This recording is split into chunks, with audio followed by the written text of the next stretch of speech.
time I close my eyes,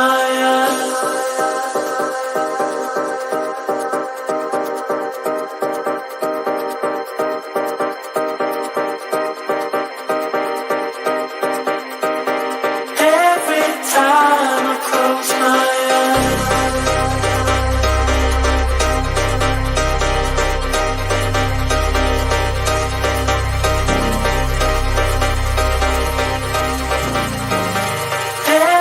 time I close my eyes.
Yes, guys, welcome. I apologise for being a little bit late. I hope everyone's doing well.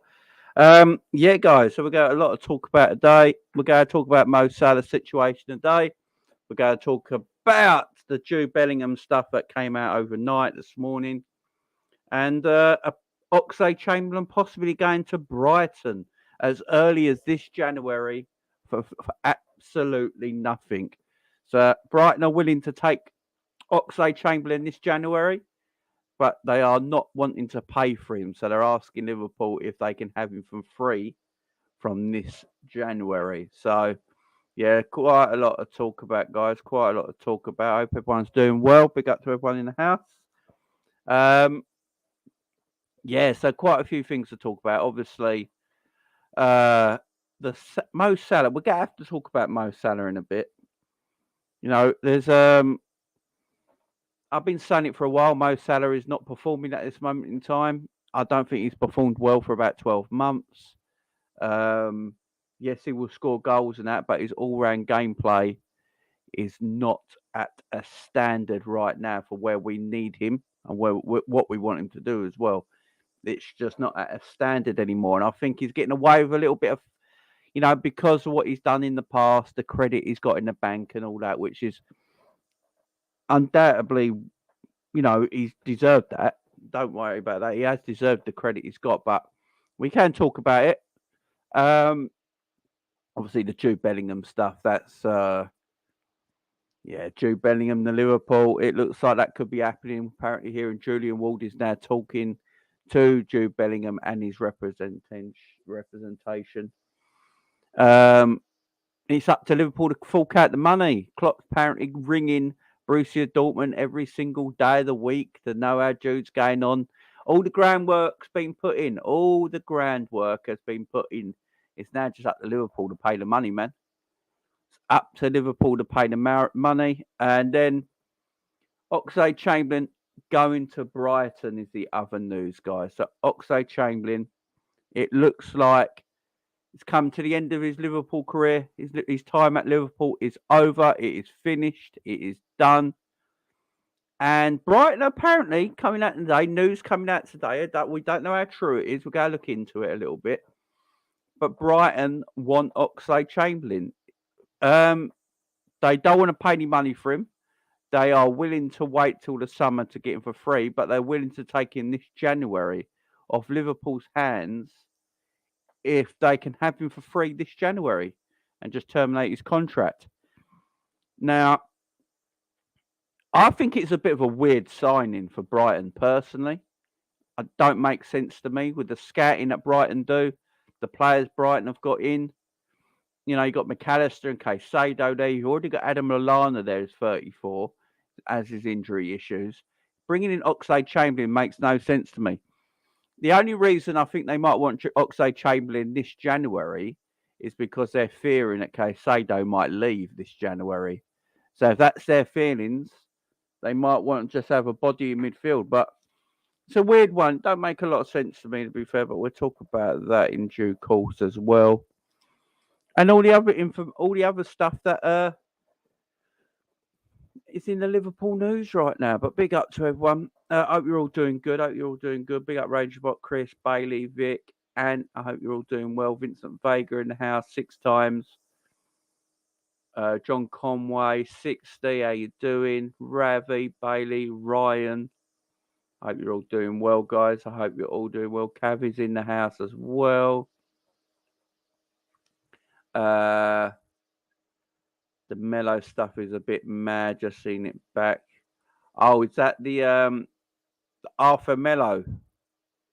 What's happened to Arthur Mello? I have no idea what's happened to Ergo. Oh yeah, he's got so Mello's getting a 30-day ban in terms of fitness as he's part in the transfer swap deal. Yeah, so Juventus, as we know, Juventus are doing dodgy dealings over there in Italy like they've done before. Juventus are known to do this, guys. Juventus got relegated into the lowest level of Italian football not too long ago. Got league titles taken away from them and worked all their way back. And they've been done again. First time around, it was match fixing. This time around, it's cooking the books. And Juventus are banging trouble right now. And Arthur Melo's part of that. I feel sorry for Arthur Melo because it's nothing to do with him, really. Yeah, but Melo getting a 30-day ban when returns to fitness is part of a transfer swap deal for him. And Panic basically lied about his wages to get around a financial fair play. Cooking the books. A bit like Chelsea are doing right now. Cooking the books. Melo on a lot higher wages than first thought at Juventus. And I feel for Arthur Melo. It's not really his fault. It's not really Arthur Melo's fault what's happened.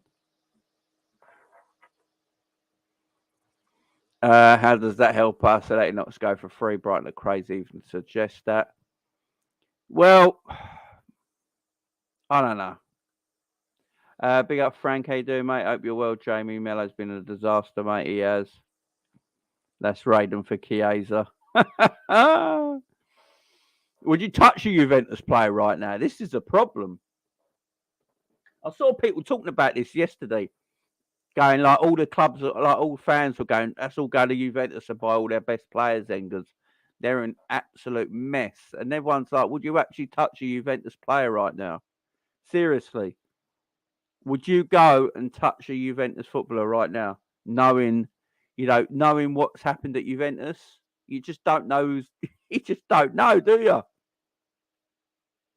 You just don't know. But I feel sorry for Arthur Melo. He's obviously, he's not going to be part of the Liverpool squad. Even when he comes back in injuries, he's got another 30 days after that. So he's never going to play.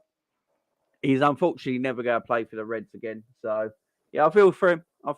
But, life's a shit sometimes, Ox goes, it can free up a space in 100k a week. I think that's good to let him go. It's quite a weird one. So, the way I'm hearing it, Ox could leave in January for nothing, yeah? Freeing up wages, as you say, which is a good thing. He has been playing parts, obviously been playing left wing, but then, like the other day, he plays left wing for 3 games in a row. Ox thinks he's getting into his groove again, and then he's just dropped out the team completely. You never see him again. Now, with the rumours at the moment, I don't know if you've all seen it online. So a lot of the newspaper media and the media in general are all of a sudden coming out and saying now that Liverpool are looking to do a loan deal this January. A midfield loan deal, and it's not out of the question now that Liverpool could get someone in on loan this January. Now, that brings me back to what I said yesterday about Gravenberch. Liverpool looking to get Gravenberch on loan. That'll probably be really difficult now because Bayern Munich don't want to let him go out and loan this January. But it sort of ties into how everyone's talking today about Liverpool potentially doing loan deals this January to get him over the line for the rest of the season. So, although the Gravenberch deal might not be the one that's happening, there might be something in it that Liverpool are looking for loan deals.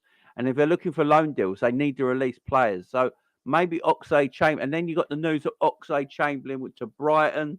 Brighton willing to take him this January, as long as Liverpool say it's a free transfer and knock it, just rip up the contract now and let him go to Brighton for now.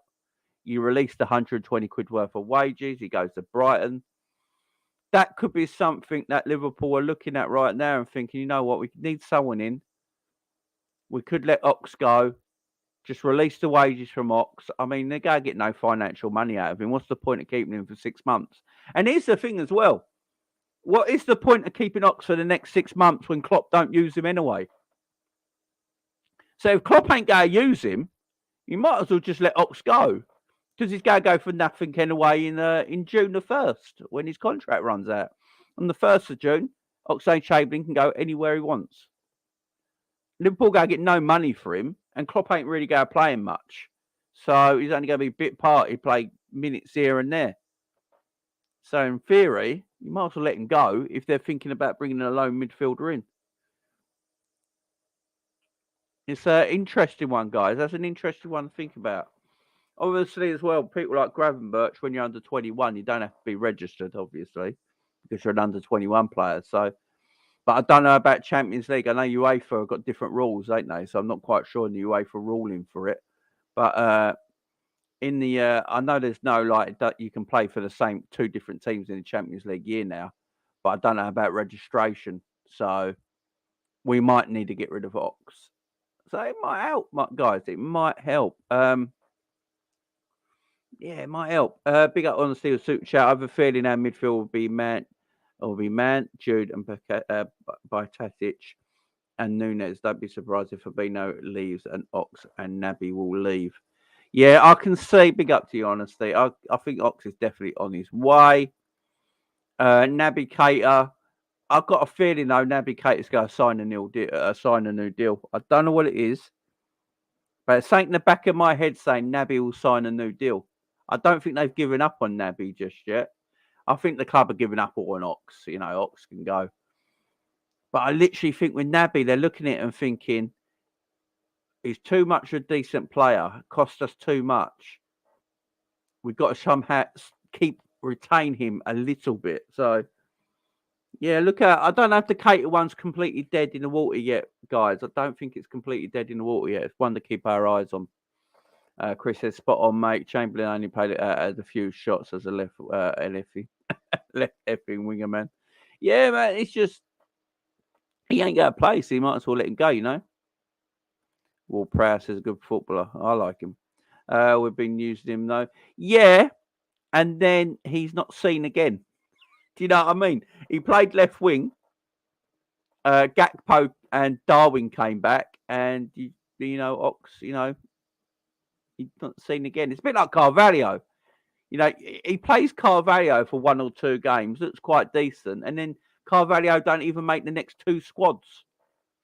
So it might be something Liverpool are looking at. I wouldn't be surprised if there's a late loan deal for Carvalho out in the transfer market before the end of the window, guys. That might be one to keep our eye on. I reckon there might be a few outgoings before the transfer deadline window because I'm looking at Carvalho. He's not making the squad sometimes, the match day squad. And if I'm Carvalho and I'm not making the match day squad, I'm going to think to myself, Klopp want me here. And Klopp's going to probably thinking, if I'm going to get a loan deal in, I've got to look at players I can release. And he might be one of them, guys. Really might. He might be one of them. Releasing Oxlade-Chamberlain, releasing Carvalho this January might be able to free up bringing up a player they want out on loan. So could do. Carvalho, that's the one to look out for as well. Keep an eye out for the Carvalho one, guys. So I'm not sure what's going on with him. Big up honesty again with another super chat. Thank you, my friend. If Naby signs a new deal, I'll go to LFC office and start hitting one with stunners and steel chairs. I mean, it could happen. You never know. It could happen. Brighton have slapped £100 million price tag on Caicedo, so they should as well. You know, everyone keeps talking about him.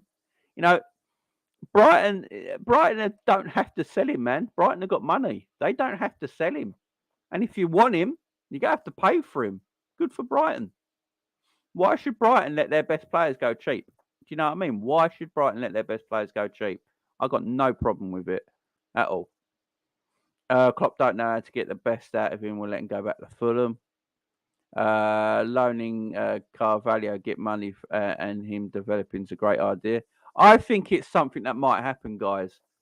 Keep an eye out for it because I'm going to be transfer deadline day, obviously, guys. I'm going to be live most of the day. So on transfer deadline day, I'm going to try and be live most of the day and then all evening. We're going to do a really long stream, really long video. I don't know if you guys would be up for watching that. But yeah, in the evening on transfer deadline day, I'm going to do a really long video. It's going to be a few hours long. I'm going to cover the whole of deadline day, get guests on the channel, talking about transfers. We're going to have it all up on the other screen, going through, and we're going to make something big of it, you know? Have a big evening, a few hours long, so people can some people can come in and out all night, sort of thing. We'll have people coming in and on the show, you know. I'll open up the phone lines as well, so people can come on as well and have their say about all the deadline deals.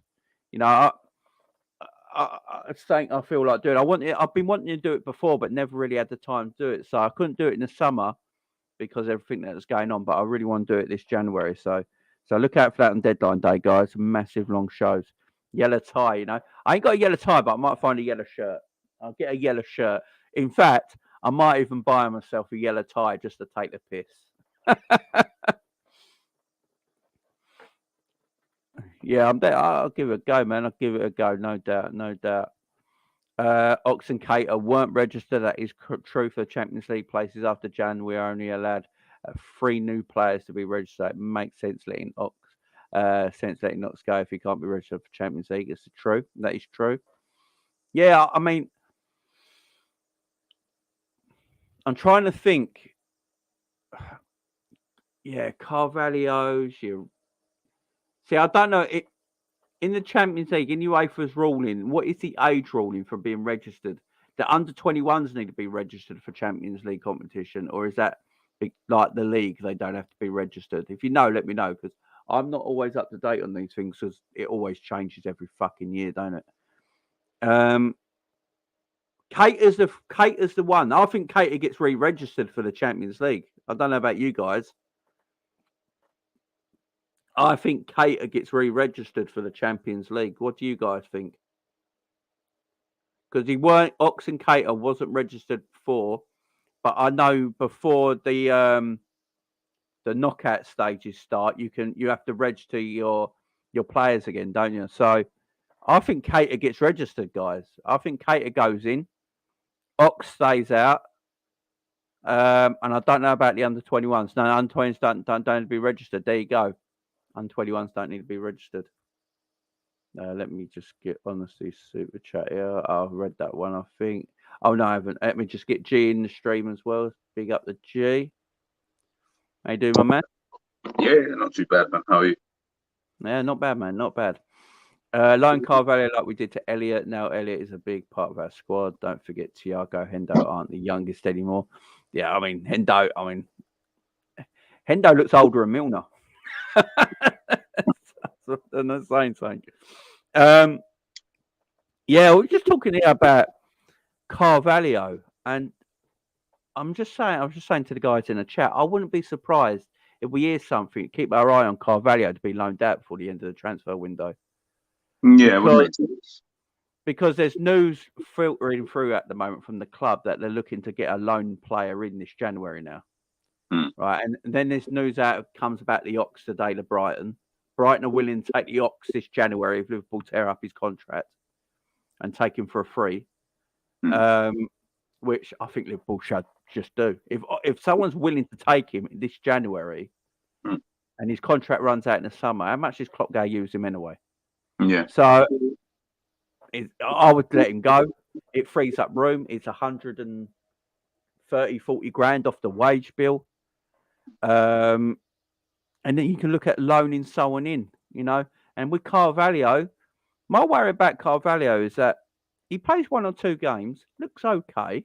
No, not great or anything, but that's what you expect because he's in and out so much. And then you never see him again. Mm.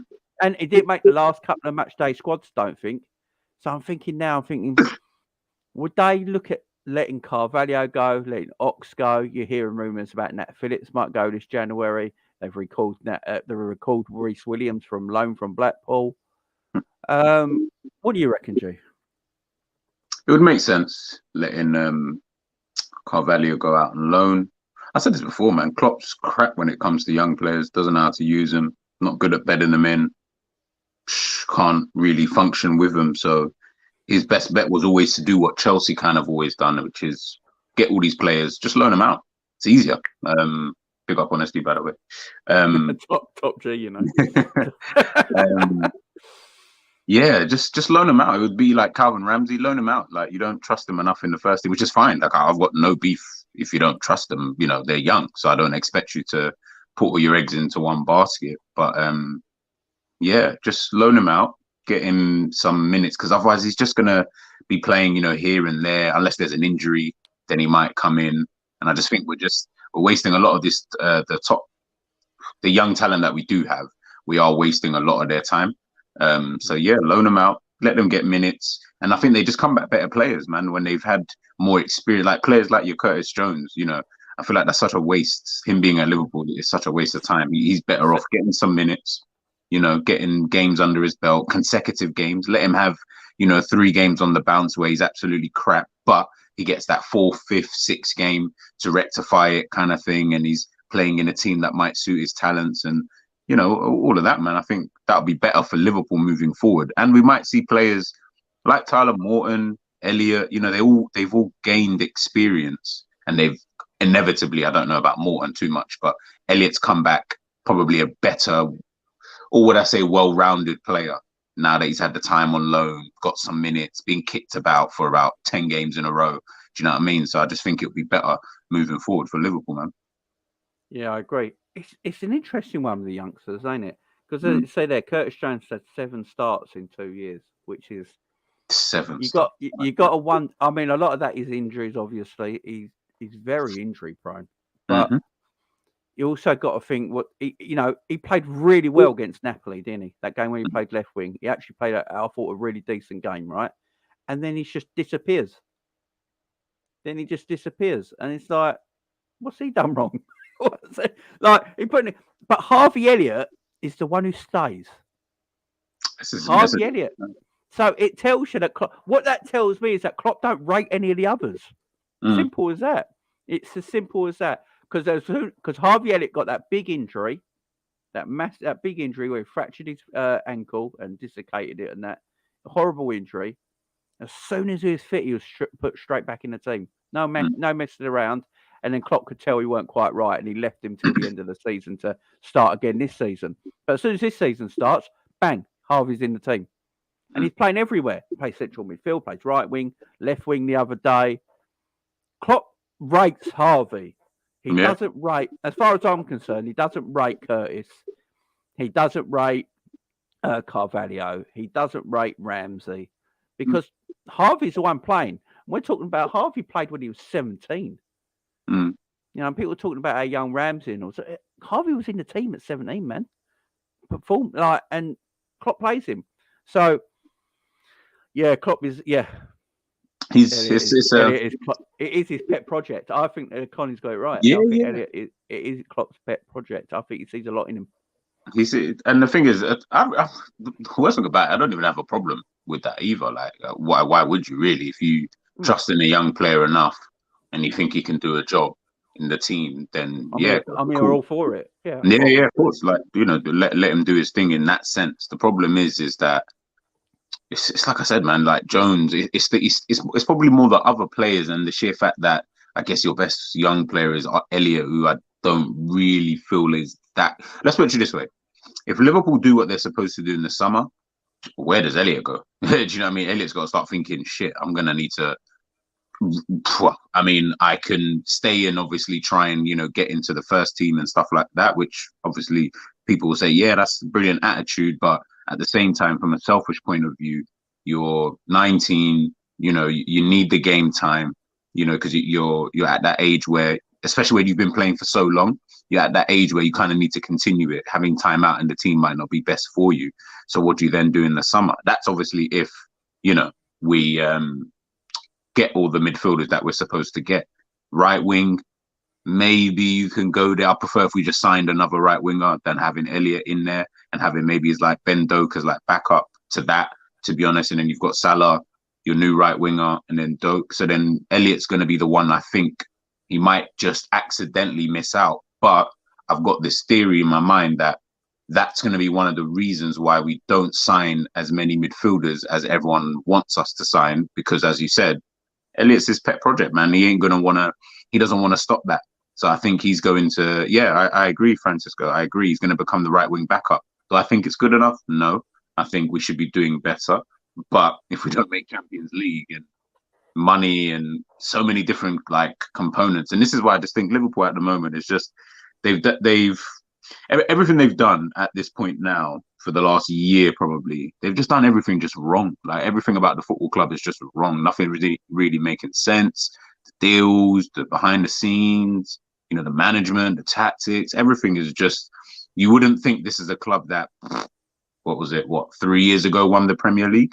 You think this is a club who were in Brighton's position, just come up from the Championship, had a good season, but obviously they found their level, etc., etc. So it's none of it is making any sense, man. That's why more often than not, I just see some of the news and I'm just like, are you surprised? Yeah, I mean, are you surprised we are where we are with all the stuff going on? It's mad. And like you say, when you say about 3 years ago, it's how quick it's gone down. Like 3 Exactly. years ago, you could arguably say Liverpool was the best run club in England. There you go. I mean, we all knew as fans what everyone did at our club. Mm. Without a question. I knew who was in charge of transfers. I knew who was in charge of coaching. I knew who was in charge. Everyone knew what everyone was doing, and it was fine. And it was a well-oiled machine. And now you look at it and like, I don't know who runs this football club right now, and that's an issue. That's an issue. Why Reece Williams have taught us back. This is the problem. He was apparently doing all right at Blackpool. It's his level. Keep him there. It tells me that Liverpool are looking and cashing in on that Phillips. That's all it can be. That's all it can be. Or Virgil's injuries are a lot worse than first told. Very true. It's one or two. It's one or the Could two. Both. Remember, Harry Kane did that bad hamstring injury. Was it last year or the year before? He was out for 3 or 4 months because it came off the bone and he had to have surgery. It could be because we don't know. We just get told he's got a hamstring injury. He'll be back when he's back. That's not at clear. The moment. We just think he's back for the Madrid game. But if it ends up that he's not back, let's just say as an example, he doesn't come back until, I don't know when that Madrid game is, but let's say 4 or 5 games potentially after that. Now you're thinking, I'm sure we'd be heading into March at this time. So then you're thinking, bloody hell, honestly, I think one of the major problems at this football club is it is the players as well. But sometimes I sit there and think, I feel sorry for you because something within the club's makeup, whatever it is, you guys are just getting injured all the time. Like I'm not talking about the injuries that you're getting during games and stuff like that, although some of that could be avoided with training. But I'm just talking about Diaz coming back. He breaks down. Jota breaks down. Firmino, he's out for long. Like there just seems to be, do you know what I mean? It's like they come back. Thiago's done it so many times. He'll get an injury and then you think he's coming back this game and then poof. Yeah, he's still not 100%, or he's come back a little bit too quick. So we need to, watch him. Kanate, like everyone, like Calvin Ramsey, the guy's not playing. So how's he constantly getting like? Are you just an injury-prone individual? Like we keep making up excuses. Yeah, he's got growing pains. I'm not buying any of that. I'll be honest with you. Like that's just all just bullshit to me. To be honest, like we're just getting so many injuries that something within the makeup of the club needs to change, and I don't know what it is. To be honest, maybe training. I don't know. I really don't know. And Klopp needs to stop pretending like he's a bloody doctor, because he keeps coming out of all these diagnoses like after games. Yeah, no, don't worry, Virgil will be back. Give him until Madrid, or Firmino will be back a couple of games. Yeah, nothing too serious. And then we find out the guy's bloody injured for about a year. And then you're thinking, mate, who's the doctor? Because you keep telling us one thing, and then you get the actual doctor's diagnosis, and then all of a sudden, it's one thing or another, man. Just crazy times. Yeah, I agree. Big up to Chris. Yeah, guys, hit the like button, guys. We've got like 142 like people in here. 148 people in here, only 59 likes. So get the likes up to 100 right now, guys. Press that fun button. Come on, guys. Get the likes up to 100 for us. Yeah, it's mad with the injuries. I don't know what it is, because a lot of the injuries come from training. This is the problem. A lot of the injuries come from training. So, Darwin Núñez is perfectly fine, and then all of a sudden he's injured, got an hamstring injury. And you're like, where did that come from? It's like, why? Like, it's weird to say. Why is our star attacker out of injury right now? I mean, why? And now he's back and he's fine. And it's like, what is going on? Trent couldn't start the lot. The whole. Sometimes I do wonder though, because you say the guy he's picked up a little injury, but then he comes on in the games. So yeah, in my mind, I'm just confused. Sorry, go on. I was going to say, the weird thing about Trent, he said he had a minor muscle injury, so he couldn't train much this week. He did 1 or 2 sessions, yeah. And then he brings him on when Chelsea bring on the quickest player they got. Yeah.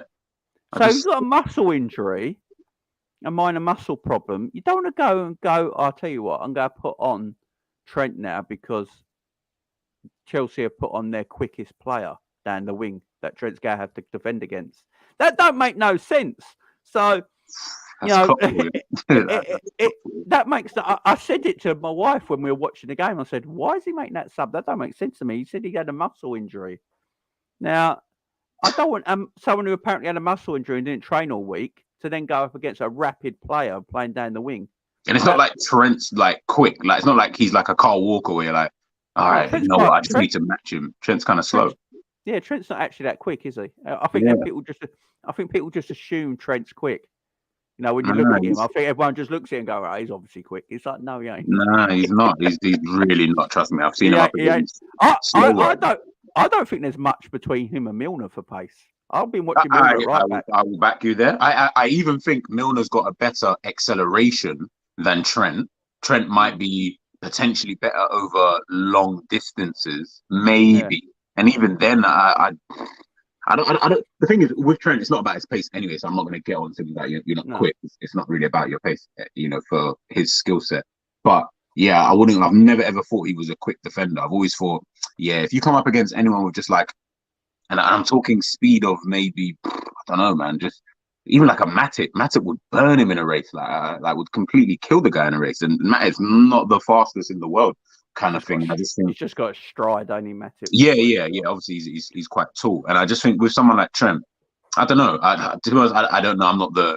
I was relatively quick when I was younger, but it's like you learn how to get faster and you train in a way, and you do certain things. And I just think with him, he's trained so much on his upper body that now being quick is just one of them things. I hear you, Mohammed, but nah, I don't think Trent is quick. I think he's quite average for especially a right back. When you think about every right back and every left back in all the fullbacks in the Premier League alone, he'd probably get done by give or take most of them. To be honest with you, maybe he'll choke Shane Coleman's.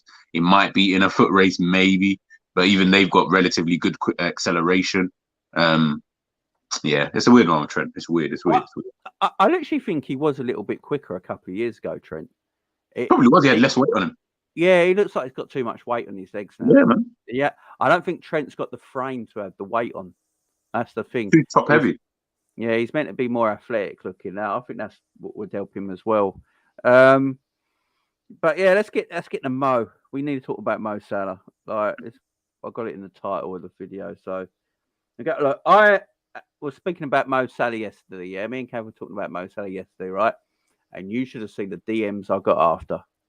Yeah, I saw your Twitter. Wow. Look, I know Savage told me to screenshot them and put them out on Twitter and shame them, but I I can't be doing. I I know can't do that. You know what I mean? But they're a bad man, and I'll tell you right there and that. Basically, a lot of them will call me racist. I'm like, I'm not the least racist person, man. It's like, what are you chatting about?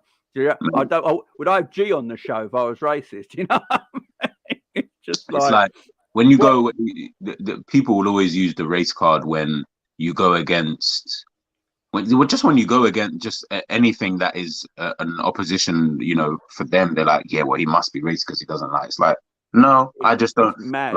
I don't like Jordan Henderson. I must be racist. You know, I don't like, you know, James Milner that much. I must be like, come on, man, guys, we've got to be a lot more clever than that, man. Let's not do that whole silly stuff. I got called that. I got called names. I just got called things because, you know, how can you say things against Mo Salah? He's our 7th all-time goal scorer.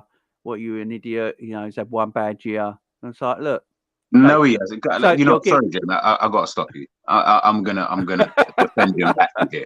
I'm Mo Salah's like one of his, and then people know that you like, love Mo. He's your player. Yeah. That's my favorite guy. I'll tell you right now, he has been absolutely dog shit for about a year now, and I mean January to January.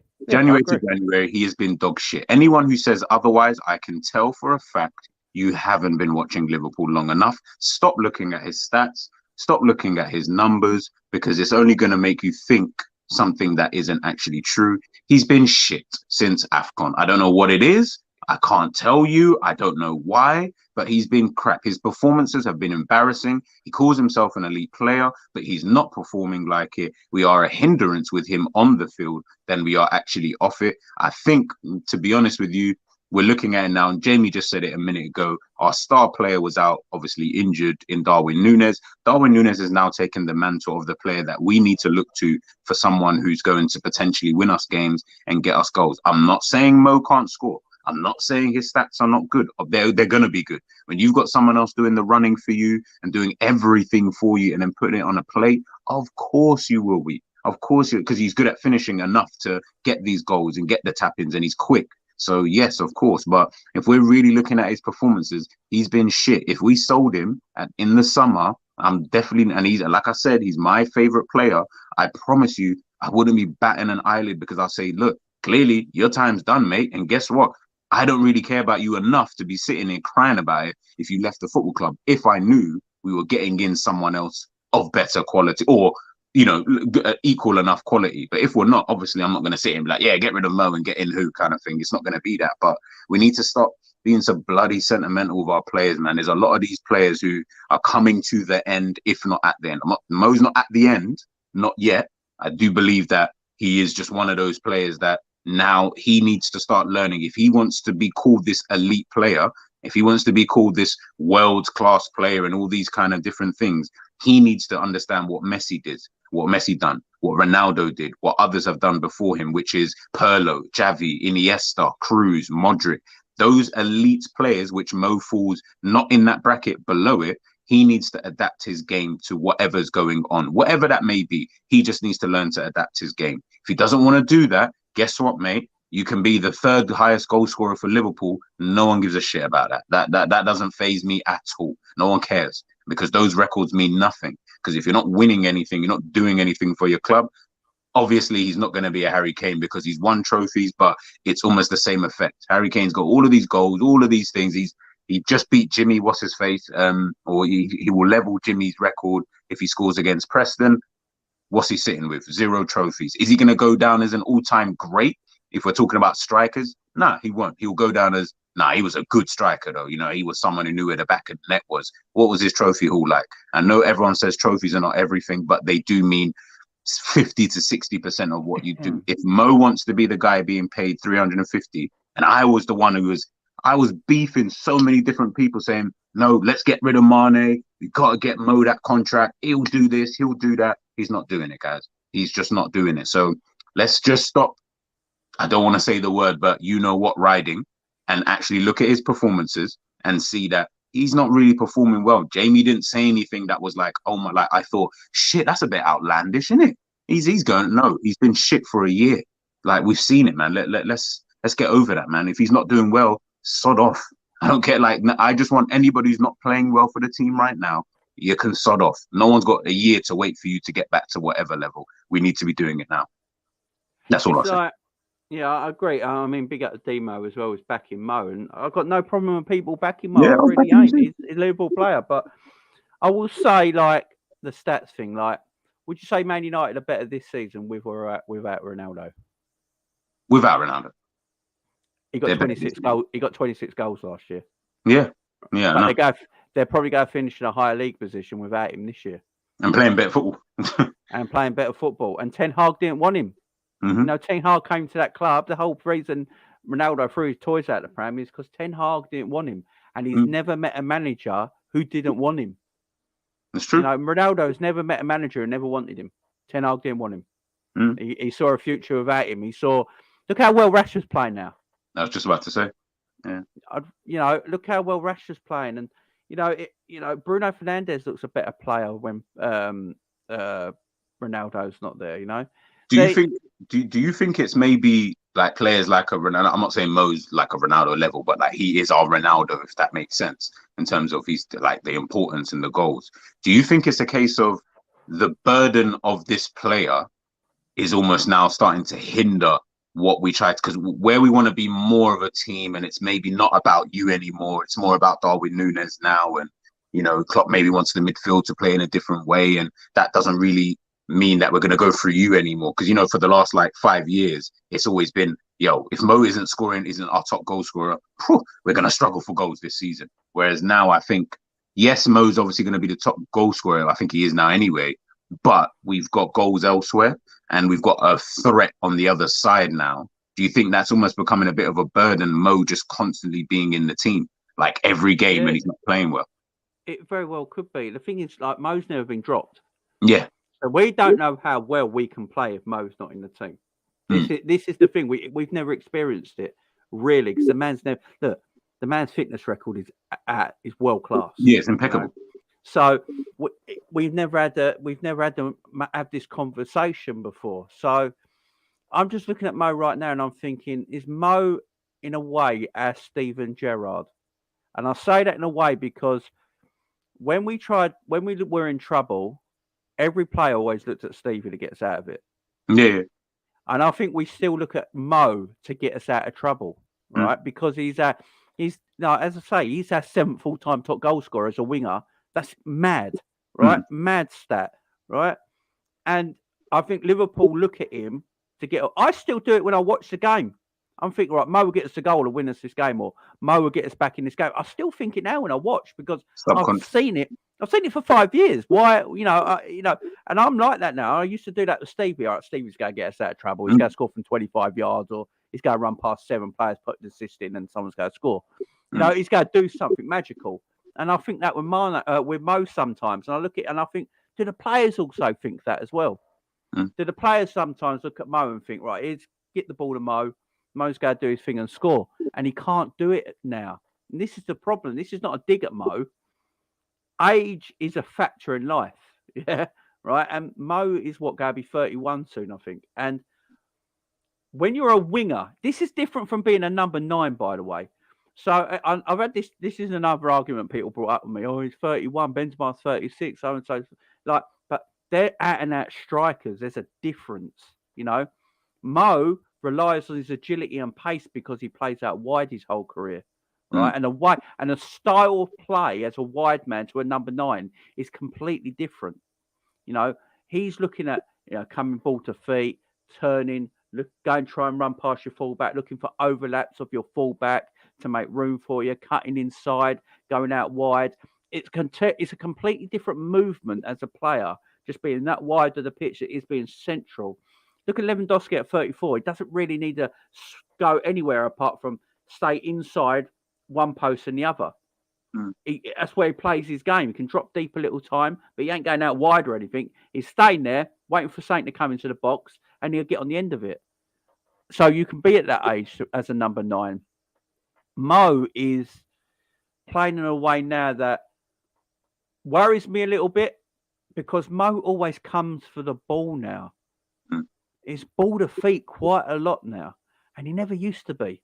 He always mixed his game up because Mo's quite strong. You know, for a small player, He's actually really strong. It's hard to knock him off the ball.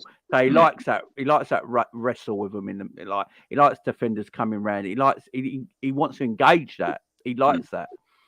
But he used to be able to get away, play a pass, and then get in behind the defender to get into space.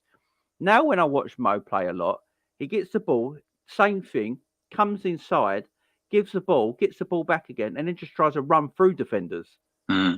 You know, there's no real art to it. And you get frustrated because then you lose the ball. You're like, Mo, you know, what is going on? I don't see him now checking for a fullback, looking for the pass, checking for the fullback, and all the time bursting. You know, he does it on the occasion, but he doesn't do it a lot. And the way we do play has changed for the front three. You know, the way we play as a front three has changed because, you know, Mo was used to a setup of Mane on one wing, Bobby in the middle. Everything was accommodated, I think, for Mo, personally. Because if you think about it... left him isolated quite a lot. Yeah. When we bought Mane, Mane played right wing. When Salah come in, Mane is the one who had to shift out to the left, right? And then Mane would either go left or central, yeah? Sometimes shift with Mo occasionally. Mo is always on the right-hand side. We bought nobody ever to go up against Mo. We bought players to go up against Mane. Right, players came in for Mane in and out, and then you got a Diaz in where Mane had to go central, because they also saw that Mane couldn't do what he used to do on the left wing. You know, that part of his time, you know, he couldn't do that no more. So Liverpool like, let's go and get Diaz who can, but Mane's skill set, he can actually play more central as well. Mo is just an out and out. I don't think Mo can play number 9. I don't think Mo can play central. I don't think he's got it in his game because his whole career has been out wide. To adapt your game when you're 30, 31 to then become a central striker. The thing is, he's going to have to. I think he's got enough about him because he's not good in AL, obviously. So, you know, and that probably can't be helped just because of his size.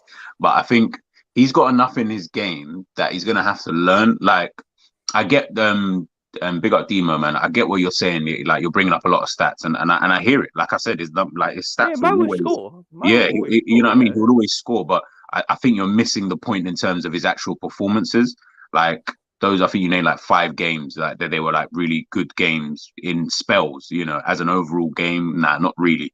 Like he's been quite poor, if I'm being honest with you. And this is coming from me, someone who's watched him religiously probably from his time at Roma when he was just, you know, electric in that time. But that's fine. You know, you get older, you're not quick as you were before. He definitely can't beat a man like he did before. That's just maybe with age. Maybe players have just wised up to him. They know what he's about. You know, they've seen him for 5 years. So, you know, I'm sure defenders know, you know, what Mo Salah likes to do, and it's easier to stop it. Yes, the team, and there's so many different like factors you can kind of put into it.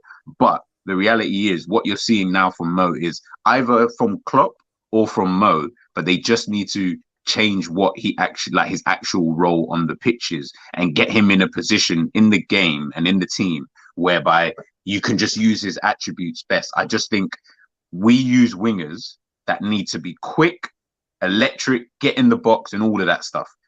Not saying Mo isn't quick, because he is quick. I'm not going to dismiss that. But he hasn't got that kind of burst of pace that I feel he used to have. Yeah, he'll beat your Cancelos and that, but they were never that quick anyway. So I kind of still expect him to beat those kind of guys. I'm talking about the explosiveness that he used to have. That's why we used to play the way we used to play. Mo hasn't got that anymore. Hence the reason why you might not see so many of them balls. Yeah, you'll see balls over the top. I think we saw it against Chelsea. Ball over the top. Mo runs onto it, gets the ball into the box, pass it to Gakpo. Look how quick the defender actually catches up with Mo. Watch that back. That little passageway. I was even watching. I thought the Mo of old, he burns that defender. That ball over the top where Trent loves to do, or not Trent, sorry, whoever the right back was at the time likes to do. Mo's burning him. That's not even a race I need to even watch. I've seen him dust through Bellerin, who was flipping quick at the time. That ball I saw as soon as he went over the top, and we've seen it so many times this season. Trent does it all the time. He tries to get that ball over the top, always, to get Mo into the channels. Mo's not burning anybody, really. He's not really getting past his man anymore. Defenders are catching him. They're sizing him up now. So now it's all about, can Mo maybe cut inside and look for a pass, or can Mo maybe, get a shot off and stuff like, which is fine. Absolutely fine. If that's your game now, that's your game. But we're going to need to change it up then. we can't keep doing that because it's not really coming to any real effect, to be honest with you. I think that's where your Benzemas, your Lewandowskis, your Ibrahimovic's, players of this kind of ilk, that's why they are the bread and butter. That is why they are who they are, because they've learned to adapt their game. I'm not saying these guys were rapid or anything before, but Benzema now was definitely not the Benzema I saw 10 years ago. The Ibrahimovic of now, obviously, yes, the same thing. Lewandowski, even him, he wasn't the Lewandowski we see today. He was someone who actually used to run the channels quite a lot, left and right. Yeah, he wouldn't want to play on the left and right, but he could pull out there. You saw it for him against for Poland at the World Cup, pulling out wide, trying to bring others into play and stuff like that because he's trying to draw the team up. But he used to run that channel all the time. But now you don't really see it as much. Obviously, Poland are a worse off team. Where he's playing for Barcelona, as Jamie said, he plays just to wait for the goal. Just play there. Get your goals. Yeah, I mean, get your goals now, man. Like, you want to, Mo, we know you're selfish. Go and get your goals, man. Stay there. Let Darwin, whoever's on the right or whoever, let them do the running for you. Let them give you the ball. Let you get the ball potentially in dangerous positions. Maybe you've just got to play as an actual number 9 on the last shoulder, like a Haaland, to be honest with you, because you've got kind of similar attributes as a Haaland. You're quick, you're strong, you can beat a man, kind of thing. You're not good in the air. Obviously, I'll give Haaland that. But maybe it might just need to be a bit of an element of that where we start looking more towards that. I don't know. I really, really don't know. Like, when it comes to Mo, and I'm not trying to diss Mo, guys. Trust me, I am one of Mo's biggest fans. Like, I love the guy. I love his mentality and stuff like that. But we need to start looking at Mo's, your Van Dijks, your Trents, like all of these guys at the moment. What they were good at, they're just not being good at this present moment in time. So maybe we need to tweak what they actually do now, and it will help us to become a lot more unpredictable in the future. Doesn't have to be, yeah, fuck it, Mo can't do this. No, Mo might still be able to beat a couple players, but maybe we just got to get him in different positions. Do you know what I mean? Trent might not be able to always play the high line, but guess what? We can get him in good positions where he can still whip that ball 40 yards. You know what I mean? We just got to tweak it a bit. And that, I think, is always going to be the issue with Klopp, is that he's just not seeing it quick enough. You see these guys on training. I don't know what it is you guys do there, but you ain't seeing it, mate. And it's becoming a hindrance now, like big time. Guys, we are 9th. Just letting you know, we are 9th in the Premier League. Just letting you know. It was 8th the other day. I feel sad now. Yeah, Brentford. I didn't even know. Brentford bloody overtook. I was like, wow, when did that happen, mate? Fuck, I feel sad. No, look, guys, what people might be missing the point with this Mo Salah discussion is that we love Mo, right? Mo will score goals, man. Mo will get over 20 goals every season in all competitions, guaranteed. But it's where he's doing it on the pitch. He's not giving us what we need as a player playing right wing for Liverpool right now. That's what we're trying to say. He'll still score goals, but no one can sit here and sit like. I think it's a bit of a myth. I've heard people say he doesn't get the ball as much as he used to and stuff like that. I think that's a bit of a myth. I think he's getting too much. I think he gets it all the time. I think all the play goes through Mo. And I think that's a bit of a myth. What the problem is here, Mo comes short for the ball now. And when Mo comes short for the ball, centre-backs follow him, right? And they get around him. So he's got 2 or 3 defenders around him. A fullback will come in, a centre-back will come in, a midfielder will drop in, and they get around Mo. And when he's got his back to goal and he's got players around him because he's coming short from the ball, Mo ain't got the space where he can do his thing that he loves to do. So Mo's changed and adapted his game. Mo's completely adapted his game. And it's not at the moment for the benefit of Liverpool Football Club because it's taken something away from the way we attack down that right-hand side. And look, there's little factors in these games that don't help. Trent not overlapping as much don't help. Yep. Harvey Elliott getting in Mo's way in areas of the pitch don't help because Harvey Elliott is naturally a right winger, so he wants to go where Mo goes, into them spaces. It's natural for Harvey to go into them spaces on the pitch, right? But it's also natural for Mo to go into them spaces in the pitch. So if Harvey gets there first, Mo has actually got nowhere to go, right? So there's all these things to go with it. It's just his form is worrying. And I know people are talking about his stats. His stats are great. Look, he's got 17 goals in 29 games this season with 6 assists. That's a right winger stats. That's as good as anyone in Europe, stat-wise, for a right winger. We are not saying that, guys. What we're saying, it's the way he's playing at the moment is a worry. He's And what becoming he's now a doing. purple patch player. So he's Yeah, going to get yeah, his threes, his twos, his ones. But then he's going to, well, we've seen it. What's the thing now? 3 games, no shots on target. Like, do you know how yeah. bad you have to be not even getting shots on target? Like, what are you doing? You know what I mean? It's not like we've won them either. We've drawn 1 and lost 2 of those games. So that means you've been nothing. You've been doing nothing in those games. Forget the team. People need, like, I understand, obviously, the team got to help out. I get it.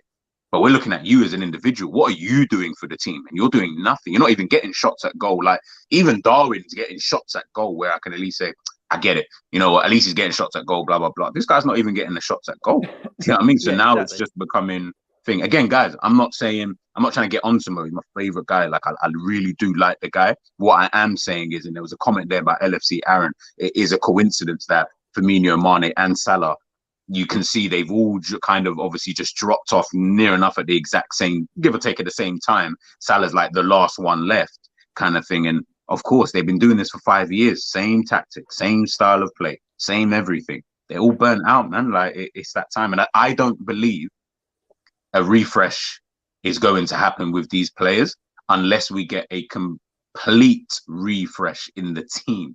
I don't think we're going to see that much better from Liverpool. I don't think we're going to be that much better next season just because we have a pre-season and the players get a break. I don't think that's going to happen. I think we're going to see kind of still the same stuff if we still continue with the nucleus of this team. That's why I really want to rip up a lot of it and get some new blood in there. Keep obviously your Allisons, your Van Dijks, your Trents, your Robbos. You know, midfield needs to shape up. But the attack, as you mentioned before, the attack's a whole new attack now. Do you know what I mean? We've got Gakpo, we've got Diaz, we've got Darwin Núñez. You know, maybe that might need to be, young. Yeah, and they're all young. So maybe that might just need to be the way forward and keep these guys as your bench players. Who doesn't want to look on the bench and you're seeing Mo, even as much as we cuss him, we're seeing Fabinho, you're seeing your Hendos, like you're seeing your Thiagos potentially, and all these kind of guys, even Trent for a couple of games, getting a new right back. I wouldn't mind seeing Trent on the bench for a couple of games. He comes on, changes the game. Like, we've got to just, I'm not saying you get rid of everyone. I am saying though, but maybe you got to phase them out now. It has to be a point where you say, all right, you guys who were the top dogs, you guys have now become the bench players. We've now got new top dogs in. But guess what? We can still, Klopp still trust Mo Salah. He still trusts Firmino. We need to change it. These guys can't still be starting for me next season. Not all of them anyway. My opinion. Natural. But that's how naturally that's how it should be. Mm. This is what I've been saying. I'm going to get to my point in a minute, but a big QT mods Salah's position didn't change. He's going through what Mane went through. That's what we think as well. I keep hearing his positions changed. Right? People keep telling me, this is another thing I've got, Mo's playing in a different position this season. Is he? I thought he played right wing. I don't get this positional change from Mo Salah. I keep hearing it all the time. Mo's playing a different position this season. It's not, Mo, we're asking Mo to do different stuff on the right wing. I was like, no, he's playing the same way. Do you know what the difference is? There's no Mane and there's no Bobby Firmino. Mm. That's the difference, guys. He's playing the same way. He's picking up the same positions. He does have his own track. G, you got. I'll put G's channel in there in a minute, Demo. Oh yeah. We got Dima about it. And by the way, Dima, I hear. Listen, as I said, he's my favorite player. I have backed this guy like there is no. When people were slating him and don't want to give him the contract, I was like, "F you guys, we're giving him that contract." So I say this with every heart. I don't want to say this, but we've got to be real, man. We have to start being real with these players sometimes. You can't sit on your laurels for too long. Yeah. You know what I mean? If you sit on your laurels for too long, you get what we got in midfield right now. Exactly. And that's the issue. And that's the issue. You have to be aggressive as a manager and ruthless as a manager. If you want to be the top dog, you just do. But yeah, Mo's not changed, man. Mo's not changed. He's picking up the same positions. He's almost doing the same thing. He's just not, because he hasn't got that Darwin explosion in his pace anymore. Yeah. He's coming shorter for the ball now. But he's still got pace to get away from fullbacks and defenders. Of course he has. Yeah. He hasn't got the explosion he once had. That's all he is. Apart from that, there's nothing different in his game. It's just that Mane and Bobby ain't there. Bobby Firmino is massive to Salah and Mane at the time. I think as we've gone on as being fans and years have gone on and we've got older and wiser to the game we watch, I think we can all appreciate what actually Bobby Firmino did for these two guys Yeah. as a player, unselfishly as well. I've already seen it this season, G. I've seen it this season. The 2 games before the World Cup, when we won both them games, and Darwin started left, Bobby was through the middle, Mane was through the right. Salah. Salah was through the right, sorry. That was fluid. Yeah. It was fluid and it worked because Bobby knows what to do. Facilitate. He might not be as good as he once was. He might not be able to do as much as he once did, but he still knows the role. He still knows what to do, and he's unselfish at it. He will drop deep. He will get the ball. He's good on the turn. Bobby's quite good at keeping the ball. You know, he's better than people give him credit for. And then what happens is he naturally, I don't know how Bobby does it, but he naturally just drags defenders away with him. Or he entices a midfielder to come over to him, which releases space. And once that space is released, then your 2 wide men, let's go back to when it was Mane and Salah, they didn't stay wide there. They became wide centre forwards. They almost went as a 2. That's why they got so many goals. Their starting position was wide, but because Bobby came deep and pull people around him, it allowed them to come as wide centre forwards, and they're always around the box and in the box to get their goals. Now, when we had it with Darwin, and the reason Darwin and Salah looked good together for a while and passing to each other is because Bobby was in the middle, allowed to come deep, occupying defenders, bringing midfielders in, space opened up. Darwin and Mo became them too. Darwin became Mane, basically. It became that wide inside forward. So they became wide centre forwards. And that's why they were always like close to each other, to Darwin to assist Mo or Mo to assist Darwin to score tap-ins.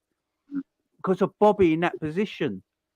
And I think it might be mad, but 2023, this Liverpool team in the front line still relies on Bobby Firmino to make everything work. I think Jota can do it eventually. Yeah, in a different kind of way. Jota can't do what Bobby does excellent, at best at. But what Jota can do it a little bit, but he's also a bit of poacher. He can put the ball in the back of the net. Yeah. I would trust him more over Bobby if it meant like who can put the ball in the back of the net. Give me 1 second, Jamie. No worries. Let me read out this super chat. But yeah, it's mad that Bobby's the one, man. The reason Salah is pissing me off, he got the bag, and now men playing football like Vanilla Ice before he was playing like Eminem. Great, so he's playing like Vanilla Ice. Love it, man. Love it. Big up honesty. And another one, he says, let's say we end up the season 5th because Spurs will bottle 5th and we go into Europa League. Would you guys start the young bloods? If we're in the Europa League next season, I would not start any first teamers. No, I wouldn't start any. And I don't think Klopp will either. I don't think Klopp will take it seriously. I don't think Klopp will take it seriously, guys, at all, if we're in the Europa League next season. And but it don't matter, guys, because we'll go win the Champions League and we'll go be in the Champions League anyway, so it don't matter. It's all good. No, it looks like I came back in just in time for that bullshit. Yep, I hear you.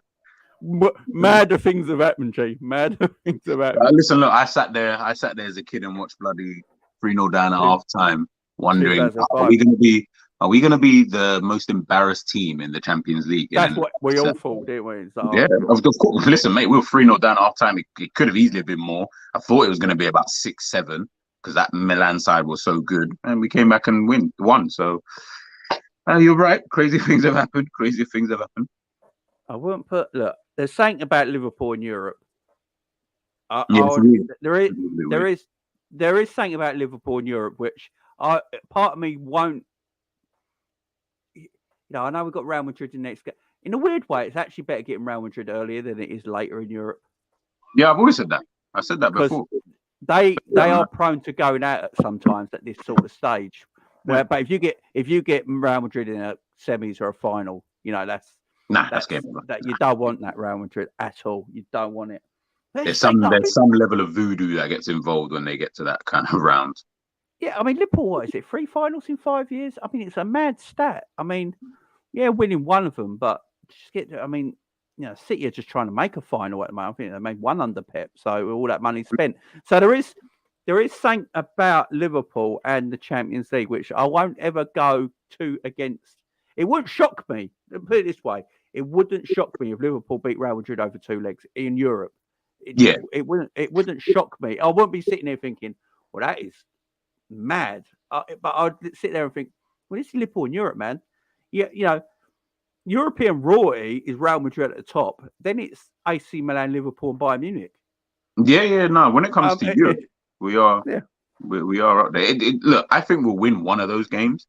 Don't know which one, home or away. I just think we'll win one of them just because we'll be so up for it. Probably the home leg, to be honest with you.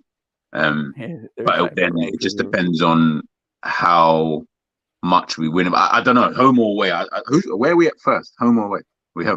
We're at home first, so next we finish second in the group. Okay, so we're definitely gonna need to win that game, because I just think that if we do get back to Madrid and it's a draw, I just think they'll play it in a way that will allow them to kind of, to kind of win, to be honest with you. But as you said, stranger things will happen, man. Look, if we got Jota back, we've got Virgil back by that time we play that. Look, our injury thing right now, I think we're making too much of it. We've only got 4 injuries in the whole squad. But we've only ever really had this, though, Jay. This is why I never really understood. We've never had too made of it. Yeah, we've never had the Chelsea. That is an injury list. They got a first 11 out right now. First 11 for Fofana, Sterling, Reece James, Chilwell. Yeah, Leicester. Those are real injury. We made it out and to be honest, I bought into it at the beginning because I was like, yeah, shit, we got a few injuries, man. Yeah, it's killing us. And even Klopp said it. Yeah, you let go of 5. I'm like, nah, not really, because you've never really had that many players out at one time. We've always probably had maybe 2 or 3, at one time. Who's always been kind of injured, kind of thing. But we made it out flipping hell. You would have thought we had Van Dijk, Salah, Darwin, Diaz, Jota, Thiago, Hendo, Fabinho. You would have thought we had all of these guys out at the same time, and we were putting out just dog shit every single week. Then I could say I'd understand why the team is playing so poorly. There's a reason to be nice. There's a reason. Yeah, you know what I mean? You could say, I get it. You know what? Come on, man. We're playing, I don't know, Jones every week. We're having to play Carvalho every week. Then you'd get it. Guys, come on, man. We're bloody playing, give or take, our strongest 11, bar 1 to 3 players at most in some games. And look at that game against Wolves that we drew 2-2. Van Dijk was missing. I think Darwin was missing. Yeah, that was the hamstring injury, wasn't it? Yeah, that's the hamstring injury. So you're saying what, 2 players? Really? Yeah. Was that enough for us to get we can't keep using that excuse. That's why I've kind of kept quiet on that now, because I said I don't want to use that as an excuse. It has just been the team is just playing poorly. Well, look our front line, yeah. So we got Diaz and Jota out, which are big misses, because they're teams are big misses. Of course they are. And Bobby out as well. They're the 3, right? They're the 3. As I said, for me, Bobby's the biggest miss out of everyone. Just the way we play as a team, right? But you still got Salah, you got Gakpo now, you got Darwin. You still got first team strikers in your team that are also first team play in their first 11 and their national side as well. Are big players in their national side. So you got that, and they're in your front 3. I mean, if you look at Leicester and you say, right, Leicester fans must look at us and go, hang on, you still got Salah, Gakpo, and Darwin Núñez up front. They flipping bite your hand off. You know what I mean? Bite your hand off. And you got a midfield as well. Look, the whole midfield is fit right now. It's shit, but it's fit. Exactly. And that's what I keep saying. It's do we really have an excuse in midfield that we keep saying? The players are actually fit. They're just shit. Yeah, it's just, the midfield is another thing. Obviously, we'll get to it a bit, but yeah, look, everyone's fit there right now, and yeah, well, I'm just going to read this out, and then we're actually going to talk about the midfield, because Bellingham will be speaking about in that. Pat Manos in the Sam's Twitter space with Redmen earlier. Yeah, what happened? Because all I'm seeing is just Redmen. What were Redmen TV doing a space on Twitter? This is what I wanted to know. I was supposed to message him and find out. And Sam went onto their thing. Oh shit, that kicked. No, yeah. If that's the case, then yeah, that wouldn't have been a very pretty conversation. I'll tell you that much. Pat-Man, what was said? What was said? Yeah, let me know in the Because, comments. Whatever. I know a lot of people come for Redmen TV. A lot of people come from the Anfield Rap and all that. Mm. I don't. For a reason is because what they're doing is their livelihood, right? This is their jobs, their livelihood, right? They probably make decent money out of it, right? Mm. They get interviews with the managers, players. They get They joined us. They got affiliated with the club, you know, all this sort of stuff. So I don't actually blame them for the way what they do as their thing. But people watch them, man. They got 500,000 subscribers. You know, they've got their own website under a paywall that probably a lot of them subscribers pay for. Mm-hmm. You know, so I can't go to them and go, their views are totally shit and they're not the views of every Liverpool fan, but because they're the biggest channel for Liverpool, everyone thinks that's how everyone feels. It's not the case. They're just doing what they want to do and they got every right to do it. That's why I never go after them. Anfield Rap's the same. You know, if they want to go on the side of where they're like a little bit more level-headed maybe and can see, you know, when we don't like FSG that much at the moment, but at the same time, we don't think they're as bad owners as people on social media might make them out to be, then that's their opinion. I wouldn't go after them for it. Do you know what I mean? That's just their thing. Someone posted up, I think it was Big Up O. I think he was talking, I'm assuming he heard whatever, because I haven't got a clue. Like I was kind of just off Twitter a little bit today. So I've just kind of jumped on it and then seen all of this. Redmen TV, like we're just there everywhere and everything. Hassan made a space. They're debating homosexuality and Islamic values. Yeah, I'm not getting involved in that conversation. Is that I see that a lot because they think Redmen TV is Islamic, ain't it? Because they're not really wanting. They're not really up for Qatari owners and status things like that. Look, I see that a lot online. But again, it's their views, man. It doesn't mean yes. What people have got to understand as well. This is one thing people have got to understand. They're Scousers. Yeah. Right. We're Liverpool fans. Die Liverpool fans. You know, probably a G. My wife, my family, Liverpool. You know, that is my life, right? Mm-hmm. But I'm not a Scouser. I can't say how Scousers feel. I think the city of Liverpool, you know, I've got Scousers in the chat and they tell me all the time. And I've been to Liverpool loads of times as well. And Liverpool's a beautiful city. It's my favourite city in England. And but it's a socialist city. That's what you got to remember. It's a socialist city, man. It's a left-wing city. They got views in that city that, you know, everyone forgets the city of Liverpool was treated appallingly by the right-wing conservatives here in this country, right? Mm-hmm. Liverpool got one of the biggest ports in this country, right? And they used to bring people off that, you know, the workers for the dockers and people working in the ports and all that, yeah? They shut it down, man. That port's not used nowhere much as it should be. That could be bringing in so much trade, right, for the city of Liverpool. But they shut it down because they don't want it there. It has to be all about London, right? You know, and they shut all that down. They try to shut the city of Liverpool down, take it off the map. You know, and that's why Scousers think differently to us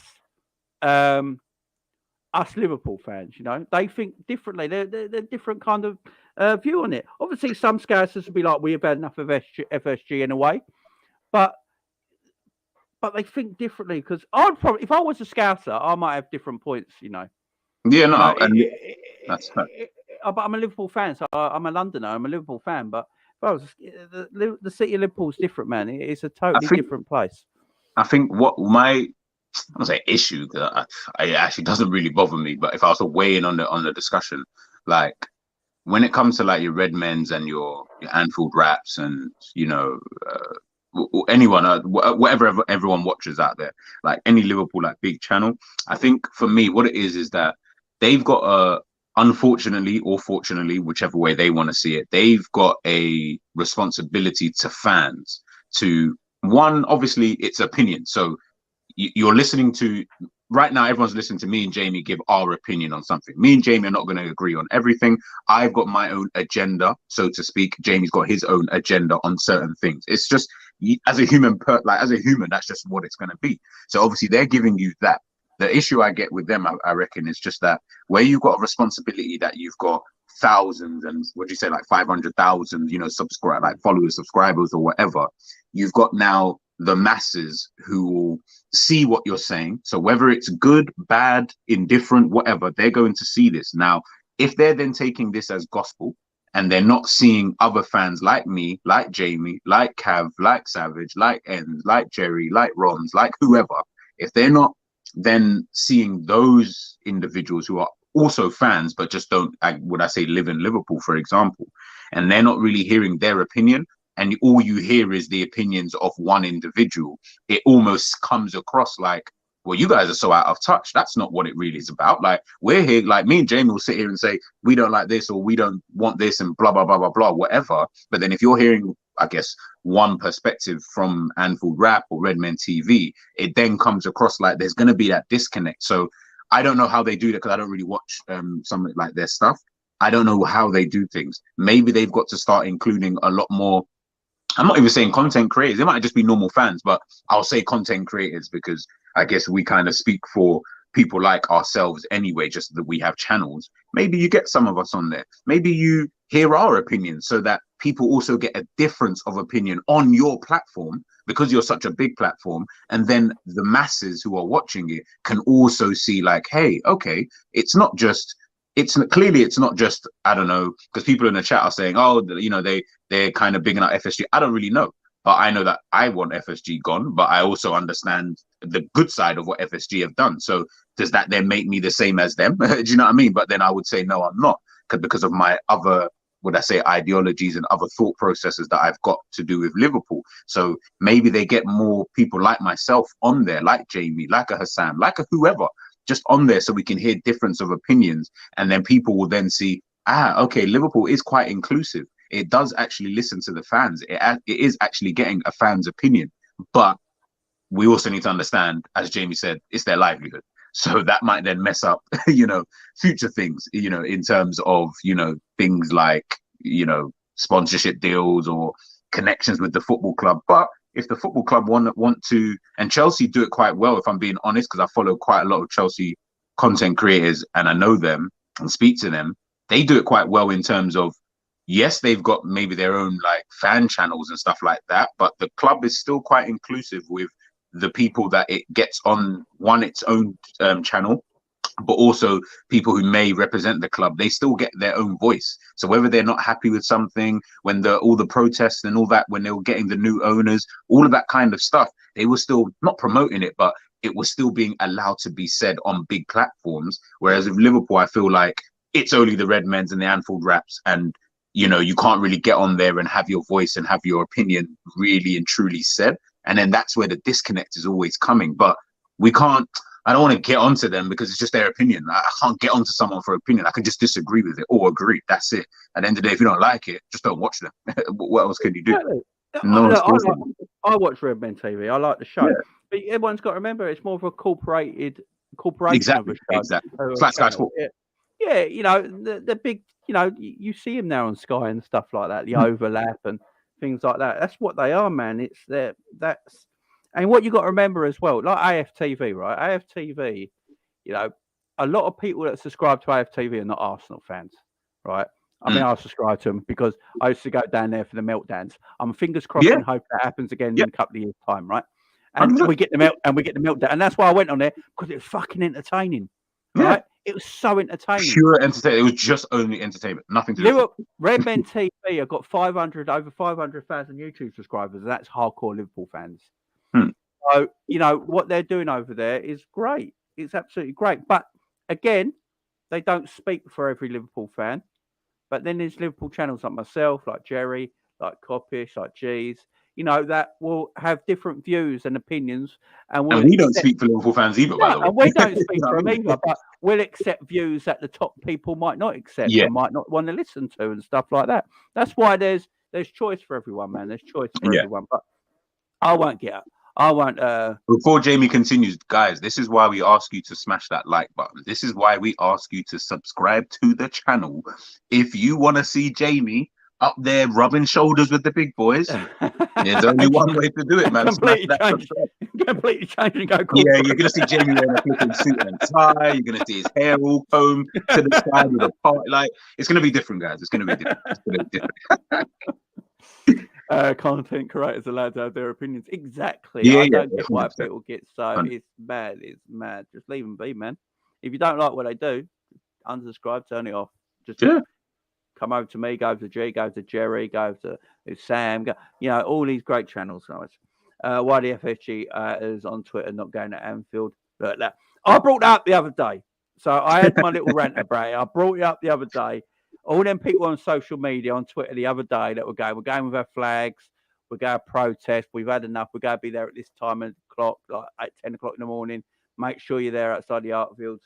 We're going to go. It's going to kick off. We're going to really protest and all that. And then no one turned up. And then the bloke said we were there, but no one else came.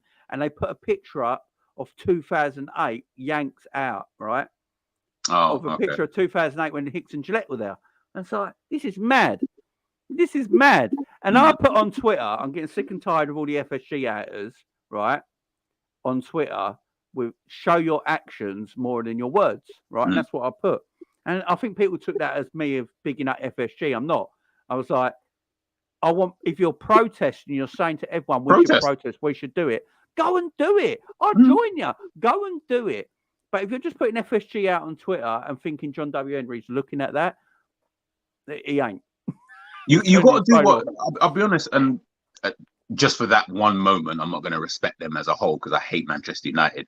What did they do against Liverpool? Was it last season or the year before? They literally stopped the game for about. We couldn't kick off for about 45, whatever it was, minutes kind of thing, because they were that pissed off with the Glazers at that point in time. It had reached a breaking point. Whether we've reached that, I don't know, but that's the kind of action you're going to need to take. Arsenal fans pissed off, so they were, pissed off with their manager. They come into games with banners and think like, we need to see that. And if people are willing to do that, let's go, guys. Let's go. Like I'm dying to go back. I haven't been Liverpool in maybe like since last season, so I'm happy to go back there. But if that's not the case, then it is just all talk. I'm not going to pitch up there by myself and get beaten up. So I'd rather we go there as a unit, and do you know what I mean? And we go there and have our voices heard.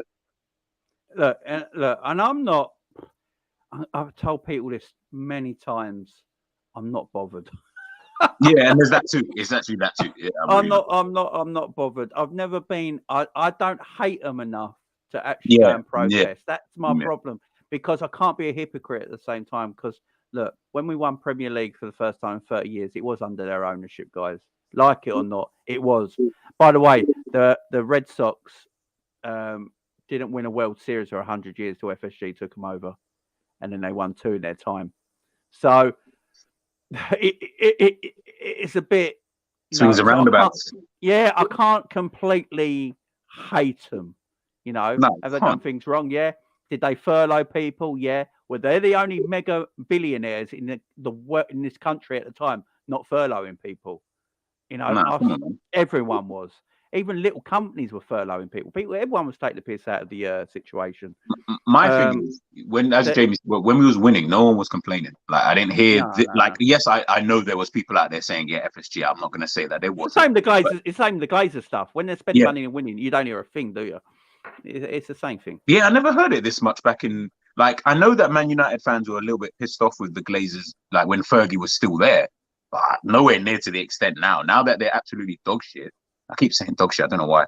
Now that they are, dog shit. I'm like, it's funny how you hear it more in defeat than you would in success. But that's how just life goes, I guess. Isn't it? And like this sort of thing. By the way, this stuff happens, guys, in business. When people build up a company or a business so much, they don't use their own money to keep going anymore.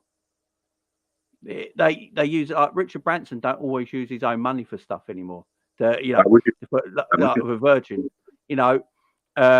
Amazon, you don't go and Jeffrey Bezos, who owns Amazon. He probably looks at partners now to invest in the thing. He could easily put his own money in, but they get so far, they're like, I'll go enjoy it now. And they don't put their money in so much. I don't really mind it. That sort of thing don't bother me. James Red Sox won the most World Series since FSG 4. There you go. So, and now Red Sox fans want them out because they go up ticket prices, but they've just won 4 World Series. How can be called a World Series? It's only North America, by the way. That's another story. You know, America. You know how they are. Everything's a World Series or everything's a World something. I don't know. But that's like, how can you we want and most people have never seen a World Series, a championship. Well, you said it's been 100 years, so yeah, probably all their fan base now has never ever seen their team ever win a World Series, let alone 4 under FSG. You got to give them. You've got to give them credit, and then you also. I know we shouldn't all the time, but then you've got to also compare them to their peers as well. Like, would you have rather have had the Glazers? Would you have rather have had Everton's owner? Would you have rather have had Bournemouth's owner? Right? Like, would you have rather have had these guys, or would you have just kept FSG? Like, that's what we're competing with. At the end of the day, we don't have a Qatar investment or a Man City investment kind of thing. And if you're comparing to them, then yeah, they're super shit because their Man City investment is like, stupid, exactly. Of course. But you're talking about the 0.001%, like in the Premier League, if you're comparing it there. So everything is relative, man. We got to take the good with the bad, I guess. So that's why I'm not really too bothered with them if they stayed or go, to be honest. Please stop. FSG gained a lot more than. Oh, by the way, we're not saying we want FSG in. By the way, yeah, we're not saying that. We both agree it's time for them to go. Yeah, it's time. We're not going to sit here and pretend they're like Mike Ashley. Do you know what I mean? We can't do that. Yeah, okay, that's another guy. I forgot about him, Mike Ashley. Yeah, we can't sit here and pretend that. You know what I mean?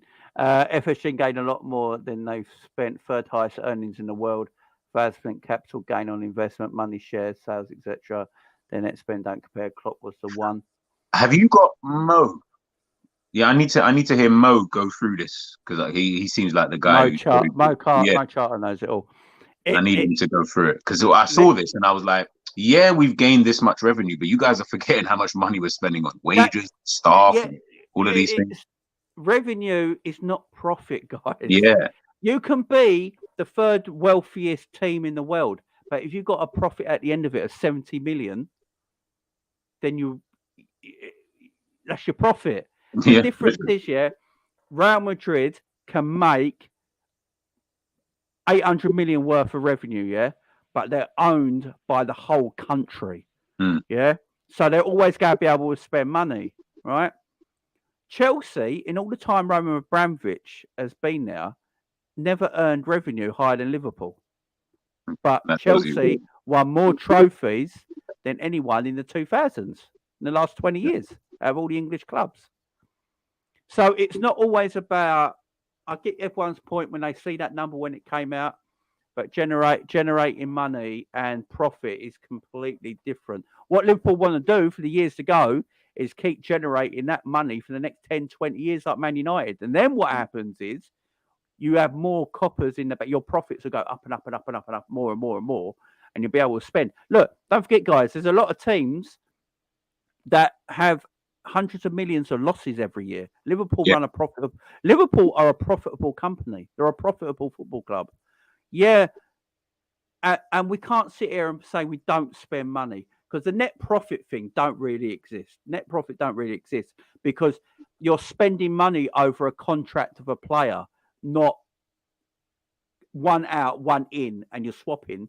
And the money goes out that same day. That's not how it is. So net spend don't really exist because, like, the Darwin Núñez deal goes up to 100 million euros if we're successful.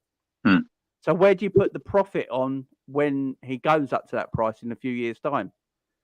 So net profit, net spend don't really exist. And remember, at the end of the day, it's like that's why I hate that net spend. Oh yeah, Liverpool's net spend is lower than.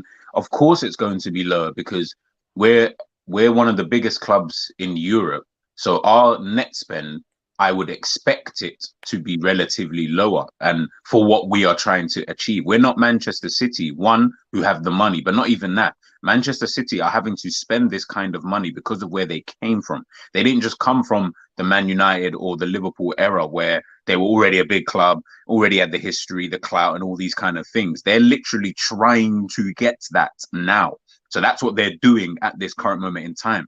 I expect them to be up there. I expect Newcastle to be up there now they got money. I expect Aston Villa because they're trying to get to our level. Like, everything is context. And I just think sometimes we look at these numbers, we look at these things and we're just like, oh yeah, well, that shit, why are we so low, blah, blah, blah. It's like, well, no, like, look at the context of it. Arsenal, everyone's like, oh, look what happens when Arsenal spend money. Yeah, they had to spend money because their team wasn't as good as ours. Now it is. So it makes sense. We're, if anything, just the dumb ones because we just didn't spend when we needed to. We're in this situation now because we didn't spend before. We could have easily have offset some of this by spending wisely a lot sooner. Now we wouldn't be in a situation where we might need 4 new midfielders and another right winger, a centre back, and this guy and that guy. We need a new goalkeeper. If we had actually just sorted them out when we needed to, we wouldn't be in this situation now. So again, a bit of negligence from Liverpool. So look at Liverpool first before we start looking at everyone else and take everything into context. And I think the biggest thing is that everyone's just really angry because FSG don't want to put their hand into their pocket. But I'm sitting there saying, if I was a business, why the hell would I put my own money into the business when the business is already making very good profits and it's still achieving its targets? We need to, I'm not saying they're good. I want them to go because they can't keep up with what's going to happen in the next 2, 3, 4, 5 seasons. But we do need, things are in context, man. We can't just, yeah, we see money and it's just like, yeah, that's it. Yeah, they're shit, this, that. No, it's not really like that, because if you was a businessman, you probably run the club the same way that Liverpool are and have been doing since Jurgen Klopp obviously came in. So 6 to 1, half a dozen of the other. And what people got to remember, money fluctuates. Yeah, right? And that too. The pound, the euro, the dollar, it goes up and down all the time, yeah? It fluctuates, right? And if you look at what Arsenal are doing now, yeah?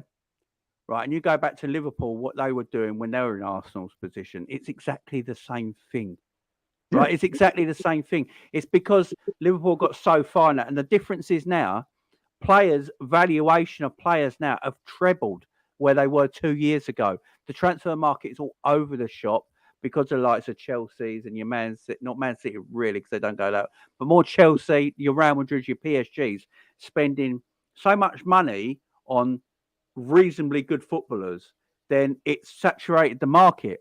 So when Liverpool going out, Liverpool probably guilty of it with Virgil at 75 mil, Alisson as well. But Liverpool bought Alisson, and then the following week, Chelsea broke the world record by Kepa. Who's the better goalkeeper? Yeah, it's like. But also, think about it like this as well. Look at Arsenal. Arsenal spent all this money. If they didn't even win the league, they probably had their plan in their mind. Right, we got to win the league relatively soon, because otherwise, that money that we've just fucking spent, if we don't win a league or get back in the Champions League, we also need to remember, we also have to go out and do it. Just because you spend the money, like we've seen with Chelsea this season, like we've seen with other clubs, just because you spend money, Manchester United have been spending money for years. We need to stop thinking that we just need more money to do this, that, and the other. No, we just need to be a lot more wiser with the money that we actually do have, kind of thing. And if we don't have a lot of it, then we need to just use it a lot wiser. That's it. Klopp didn't need to go out and sign Gakpo. Sign a fucking midfielder, mate. That would have helped us out a lot better than it would have with Gakpo. Could have done it without him.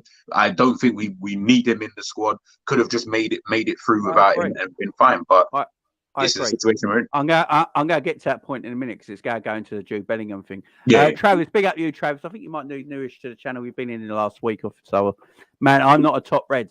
Go back and watch my rants, man. Just go back on a few of my videos and see my rants. What I am, I'm 41 years of age, man, and I'm just at a part of my life now where I can appreciate the bad times and the good times, right? I grew up as a Liverpool fan through the 90s when Liverpool got lost, completely and utterly lost in the Premier League money and got left behind by Man United and by Blackburn, and then by Chelsea, now by City, and then the good times came back, right? Football is all about circles. It goes around, goes around. I'm also, I want FSG out the team.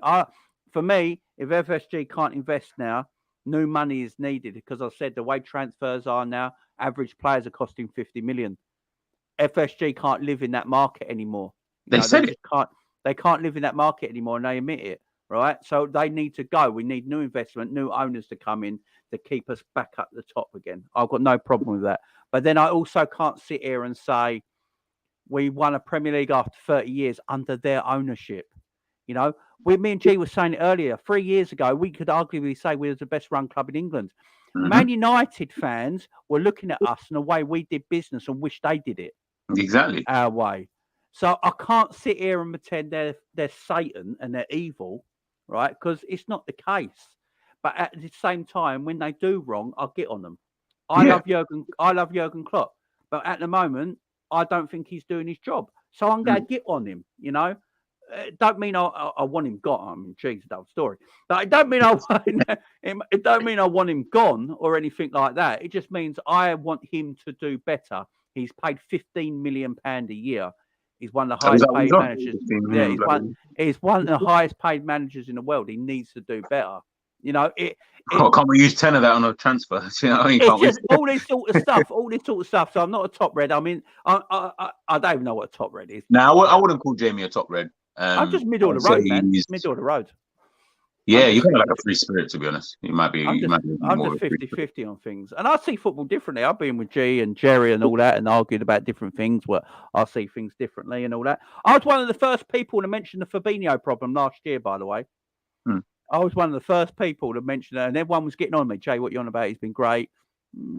Slow decline. I saw it. You know, it's just, yeah, I'm just that sort of fan. If people like it, they like it. But yeah, if they don't, I can't help it, guys. I'm just. It is what it is. I just see things. I've always seen it with life. You know, I trust a lot of people, and I've been burnt by a lot of people in life generally, and I stick up for people when I know I shouldn't stick up for them, sort of thing. And that's just the way I am. So yeah. Kaz, this is it's just a top red. I mean, do you know what it is? When I was a kid, I had top red membership for Liverpool. That's what it was called when you was a kid. So I don't know where it's coming out now, Jamie. It's all coming out now. I don't know where this top red stuff. But you know what? And I guess we're going to segue into it, the Bellingham stuff anyway. Yeah, it's like with the Bellingham thing. Like before we get deep into it, it's like I feel like fans are going to be mad if we don't sign Bellingham. But I'm sitting here saying I'm not really going to be mad. If anything, I'm not going. Let me not say I'm going to be happy because obviously I like Bellingham. I think he's good, but I don't think that's a good business deal for Liverpool because of the way that we run our business under FSG. And I don't think that they should be looked at, you know, oh, they don't want to spend money on. I'm like, well, why do you need to spend money on Bellingham when there's clearly more than enough other players out there that we could use our money a lot more wiser rather than spending potentially over 100 million on one player who is 19, going to be 20 and hasn't really done anything at the top level. So then I'm just like, I don't know about that. That's where I'm like, fans, I feel, are just getting things a little bit twisted now. And we're going to get to that point. If we don't sign Bellingham, FSG are cheap. They don't want to do this. I'm like, no, like if I was them, I probably wouldn't go for Bellingham anyway. I'd rather go for 3 midfielders who are going to cost probably the same amount, or 2 midfielders of very, very good quality. And that would help the team as opposed to sign Bellingham. Unless you're going to give me another 150 million after that, what do we do? You know, I feel like that it's going to get very, very interesting in the summer. Well, very interesting. This is where we're going to talk about it now. So you brought out the Gakpo thing earlier, yeah? Liverpool buying Gakpo for 44 million. It was 8 million up front, I believe, and then the rest over his contract, right? Oh, well. And, right, so if it was 8 million up front, yeah? This is what I'm going to get to the midfield issue. I don't know who's to blame for this midfield issue. I really don't. Because we buy players in every other position in this squad, right? It's not many transfer windows. Look, we've bought 2 attackers in 2 January transfer windows for big money. So we're willing to pay for everyone, like new centre-back in Kanate, the left-back in Tsimikas, Ramsey, you know, attackers, you know. But the midfield we ignore. And I don't know who is at fault for this, right? So I look at the Gakpo deal, and big up the Ash who's in the chat told me about it, 8 million up front, right?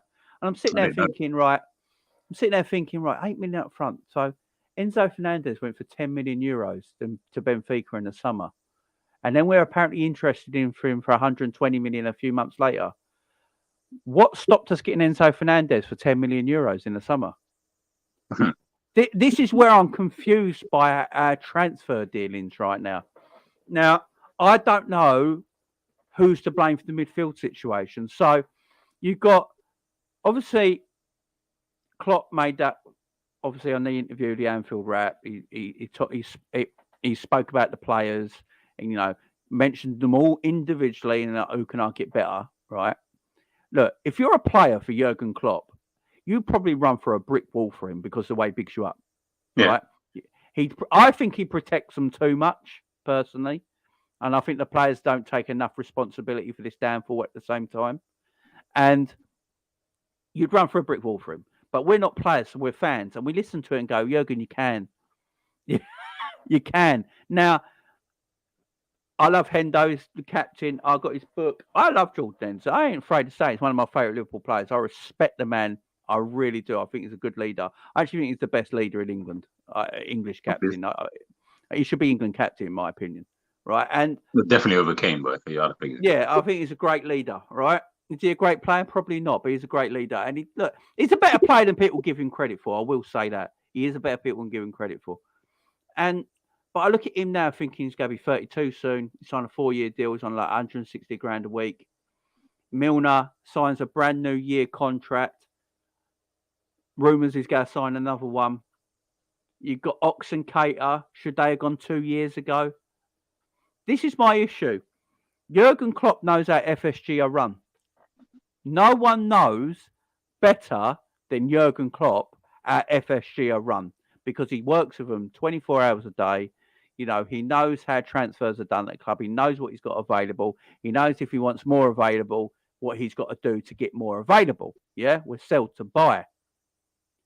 So I say it like this. Why are Cater and Ox still at this football club in 2023? Now we're on about Ox might be tearing up his contract and going to Brighton for free this January just to get him out the door. Cater might not sign a new deal. He's going to go out the door for free. We're not letting them go because we want to let them go. We're letting them go because they don't want to sign new deals. Right? I can guarantee you right now, if Naby Keita agreed to a deal we were giving him, he's staying. We're not going to force him out. Right, and I've already said it. If there's anyone I'd give a new deal to at the moment, it probably is Naby, because as I said, as a footballer, he's probably our second best midfielder behind Thiago. And for that, I'd probably keep him. But the problem is his injury record, right? And I want to protect his value, right? Because spending £55 million on a player and letting him go for nothing is madness, by the way. It's terrible business. And a couple of years ago, I'm like, should we have looked at it and gone, should the manager have looked at it and gone, I know our FSG run, I can get new midfielders into it, I can freshen up this team, I need to be ruthless and release some, right? So Milner, you're not getting a year's deal. Hendo probably should have only got a 2-year deal at most, a 3-year deal, not a 4-year deal, right? Fabinho, this is the Fabinho issue. I was saying it last season, it looks like there's a bit of a downcline there. This season, it's fucking huge. He's on the worst side ever. Are you guaranteed that he's going to come back next season after being fresher, or is the slide going to continue? This is what Klopp and his team have got to think about, right? So do you release him? You get rid of players. But the problem is, G, what we got a problem is now, right? This is the issue I've got right now. What I like a lot of people do, yeah, they buy players in, yeah, and you don't always see them for a while because the whole purpose is them. They're going to take over the old guard in 2 years' time. So they come in slowly. They play here bits and parts. You must get them a season early. Yeah, and then the following season, they play a massive part in the team. And then the season after that, they take over them players. So there's a transition, right? With us at the moment, there's no transition. So what's going to happen? Naby's going to leave. When Hendo leaves, Milner leaves, we buy these midfielders, yeah? Straight away, they're in the spotlight. Because Sky Sports will have a thing up. Gary Neville will be on commentary again. Yeah, Thingy's not giving you what Henderson gave this Liverpool team. There's something not quite right there. You know, and then that player's straight under pressure. Darwin Núñez literally came in the door the day Mane went out the door. What's the comparison going to be made by everybody? That he's not doing what Sadio Mane did. But if we try to keep hold of Mane for a year, at best we could, and said, look, you got to just do one more year because we've got this geezer coming in, Darwin Núñez from Benfica, that we think is going to take over you, and we'll let you go in a year's time. But we just need you to stay here so there's a transition. So we can play bit parts, come in, and then when you leave, he can take over. And then the spotlight won't be so huge on him. But no, out the door, out the door, spotlight's on Darwin. You can't do what Mane does. You're a flop. It's not fair to him. These players are going to be put under pressure straight away. Bellingham, if he comes in, right? If Bellingham comes in, which looks like, look, by all accounts, what I've been reading all yesterday, same with G probably, and today, this looks like if this is, I would say this is 70% going to happen. Right, I'm there now. Heck, I'll even go 80 the way they're talking. Yeah, I seriously think this is going to happen. Yeah, and I think Bellingham wants Liverpool as well. Right, I think he wants Liverpool as well. They're going to give his dad a job as well, and people might think that sounds stupid, but that happens quite a lot. That happens more than people think. They put him on the payroll, and so he's going to be well looked after.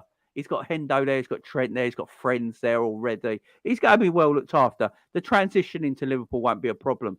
But the media spotlight on him, by the way, with Liverpool having this shit season, right, and the spotlight that's going to be on Bellingham next season, if he doesn't hit the ground running like Steven Gerrard in 2007, he's going to be, we're going to be looking at him.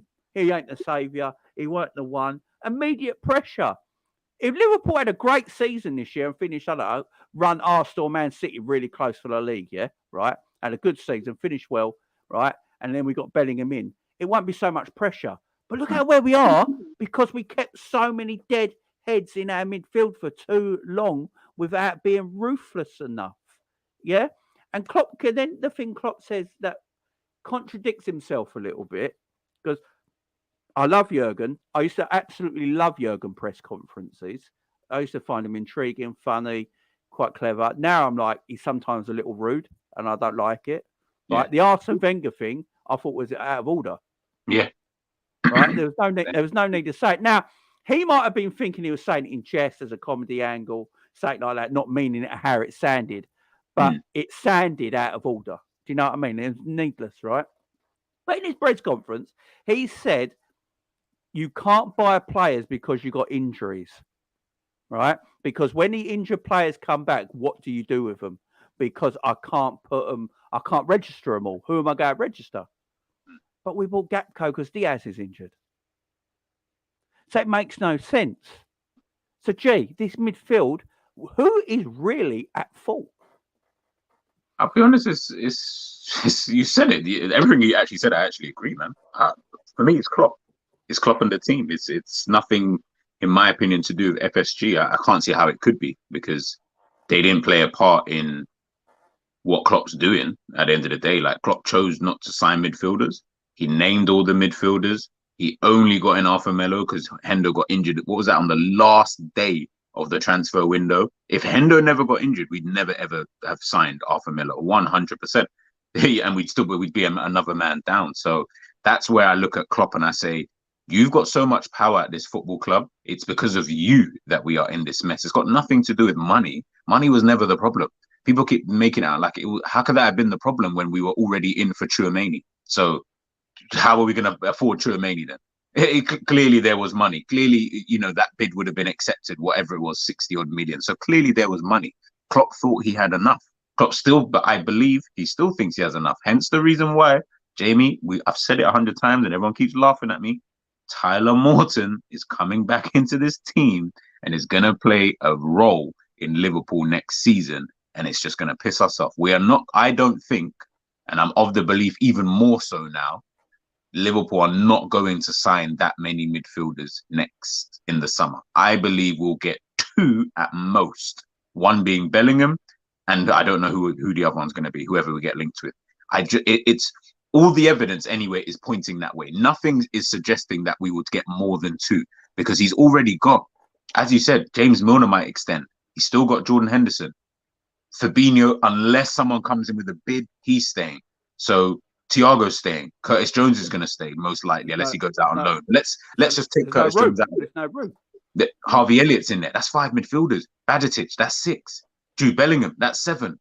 He's going to be more or less in the same position he was in. So, it's difficult for him. He's going to come out and say it, as you say. Where do I fit all of these players in? And then you get into the conundrum, what you just said about Jude Bellingham. Guys, he's 19 going on 20.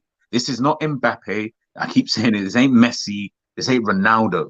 Like, you're trying to sign a guy, and I don't know many deals over 100 million that have actually gone successful other than Mbappe. That's about it. Off the top of my head. Ronaldo was under. Neymar, maybe. Neymar. Yeah. If you want to, cool. We'll put in Mbappe and Neymar. Look at the 2 names I'm comparing. Special. Special. Yeah, Jude Bellingham, and I'm not saying that Jude Bellingham will not be a great player. I don't know what he's going to be like. What I'm saying is these kind of deals don't usually go well. And we're talking about a 19-year-old kid, soon to be 20, coming into Liverpool off the back of one of their shittest seasons. Doesn't really matter where we finish because we're not winning the league. So it's going to be a shit season regardless. So this guy's supposed to come in and do what? I don't even get it. Like, is he supposed to come in and just automatically transform the team? What with Tyler Morton and fucking Harvey Elliott and Jordan Henderson and James Milner? Come on, guys. Like, I feel sorry for him. That's why I've been so almost against it, because I'm like, I want to see Jude thrive. Like, I believe he can be this sick player, but not in this Liverpool. No way. He can't come in here and do anything. He's just going to come in and, as you said, spotlight. If he has one, remember, he's going to be worth over 100 million. If he has two bad games in a row, that's not good enough. Automatically, that's not good enough. How can you have, we just spent 100 odd million on you. We spent all of our budget. You can't have two bad games in a row, mate. I'm sorry. Otherwise, get out of the team. But then you can't put £100 million player on the bench. We ain't Man City. We can't have 5 of them sitting around. So then it's just pressure, man. It is mad pressure on Bellingham, and it's unfair on Bellingham to give him that level of pressure, because he's not that type of player, in my personal opinion. That's just my opinion. Like I said, this ain't Messi. This ain't Mbappe. These ain't players that you're looking at and you're saying, yeah, these are already world-class players. They just need to move to get into winning the world-class trophies or whatever, but we already established him as world-class player. Jude Bellingham isn't a world-class player. He's a very good player, but he's not world-class. He just about got in the England team. He was getting sub for Hendo at some point. Do you know what I mean? So let's not go too overboard with him. And that is my issue. We're going so overboard and fans are getting so excited. And I'm like, be excited. He's a good player. I want good players at Liverpool. But understand that if he's the only signing that we make and we make some shitty other signing, I don't want him then. Take him away. I'd rather go out and get 3 really good midfielders, which are really going to help the team to push forward, and we can still win without him. We won the Premier League without Jude Bellingham. We've won it without Mbappe. We don't necessarily need to go out and get these top dogs. Clearly, we can work within a system that works for us. Yeah, I'd rather go and get because I'd rather go and get Gravenberch and Nunes. That would probably help us as much. And you're right. Look. But I'm not, by the way, I don't want people to think I'm not dissing Bellingham. I think he's a no, we all want Bellingham. We all want Bellingham. If we had the money, I'd be like, listen, get Bellingham, get Caicedo, get Enzo. We all want Bellingham in this team. What we're saying is basically, will Klopp be ruthless enough to get rid of enough midfielders to bring in new blood into this team? Yes. Because he said it himself. You can only register so many players, right? So unless they're under 21, if they're all over 21, you can't register them. So Jude won't be registered because he's under 21. So he won't have to be registered. So it frees up room. So who else is there to look at? Liverpool heavily linked with Matheus Nunes, who I think's coming. I think that deal is almost done. I think that deal gets done before any Bellingham deal gets done. Yeah, I think that's quite an easy deal to do. Yeah, right? It's so cheap. So you get Matheus Nunes in. Say our only 2 midfielders this summer are Matheus Nunes and Jude Bellingham, yeah? 2 very good players, by the way. Yeah. They're automatically going to make us a lot better than we were like this year. There's no doubt about it. But then we got a problem. Next season is Thiago's last year of his contract. Mm-hmm. What do we do with Thiago? This is where I'm talking, guys, now. This is what I'm saying. Who's at fault, really? Thiago will have 1 year left on his deal. Very injury prone. So will James Milner if he stays. Never plays more than 27 games a season, right? Yeah. If you're going to give him a new deal, Thiago, he seems quite a down to earth and level headed. Would he stay on the same wages? Probably, I would say, right? So, but that's like 180 grand a week, right? Oh, is that what he's on? Fucking hell. Yeah. Yeah, he came in just under Virgil, like 200 when we signed him. I didn't realise it was that much. And so if you sign him on, he's going to want some, if it's his last deal, he's going to want a deal. He's not going to want a 2-year deal. He's going to want a 3 or 4 year deal, right? Because by all sounds of it, the geezer actually loves Liverpool. He loves the team, right? Yeah. I actually don't think Thiago wants to go anywhere, even the way we're playing at the moment. If you listen to his comments, you're comfortable now. The last couple of games, the last few days, his comments in the media about the team's the players are absolutely fucked because of what we did last season. And him saying himself that was his greatest ever season last year. You know, Does his kids go to school in Liverpool? Yeah. So I Yeah, think he's probably settled. He's at an age now where he thinks, you know what, I've literally won everything. You know, yeah, exactly. I'm happy where I am. I'm loving the club. I'm loving the city. Why would I move? Then Liverpool got to make a choice. Do you keep a 31-year-old Thiago who is injury prone and plays 27 games a week on £180,000 a week? Or do you say, no, Thiago's got to go? Do you look at Fabinho and go, is this downfall for Fabinho going to be because he's just played too many games the last few years and he's shattered? That's what people tell me. I was saying it all last season. This time last year, I was saying it. Fabinho, this ain't not right with Fabinho. He's not got no mobility. He looks really slow all of a sudden. He can't move. Mm-hmm. And the downfall's continued. How much rest does he need? He had the summer off. He didn't play in the World Cup. You know, how much rest does he need? Is he going to actually be better next season because he gets 2 weeks off in the summer? You know, have we got to be ruthless and look at it and go, is Fabinho going to give us enough? Is Henderson going to give us enough? Is Milner going to give us enough? Are these players going to be able to turn it all around next season and drag us back where we want to be? Because if they can't and we keep them on, the likelihood is that we're not going to get back to where we want to be. We've got to be ruthless, guys. I love these players. They brought us massive success. Klopp loves these players. They brought massive success. Wenger did the same thing at Arsenal. He was too loyal to the players that brought him success.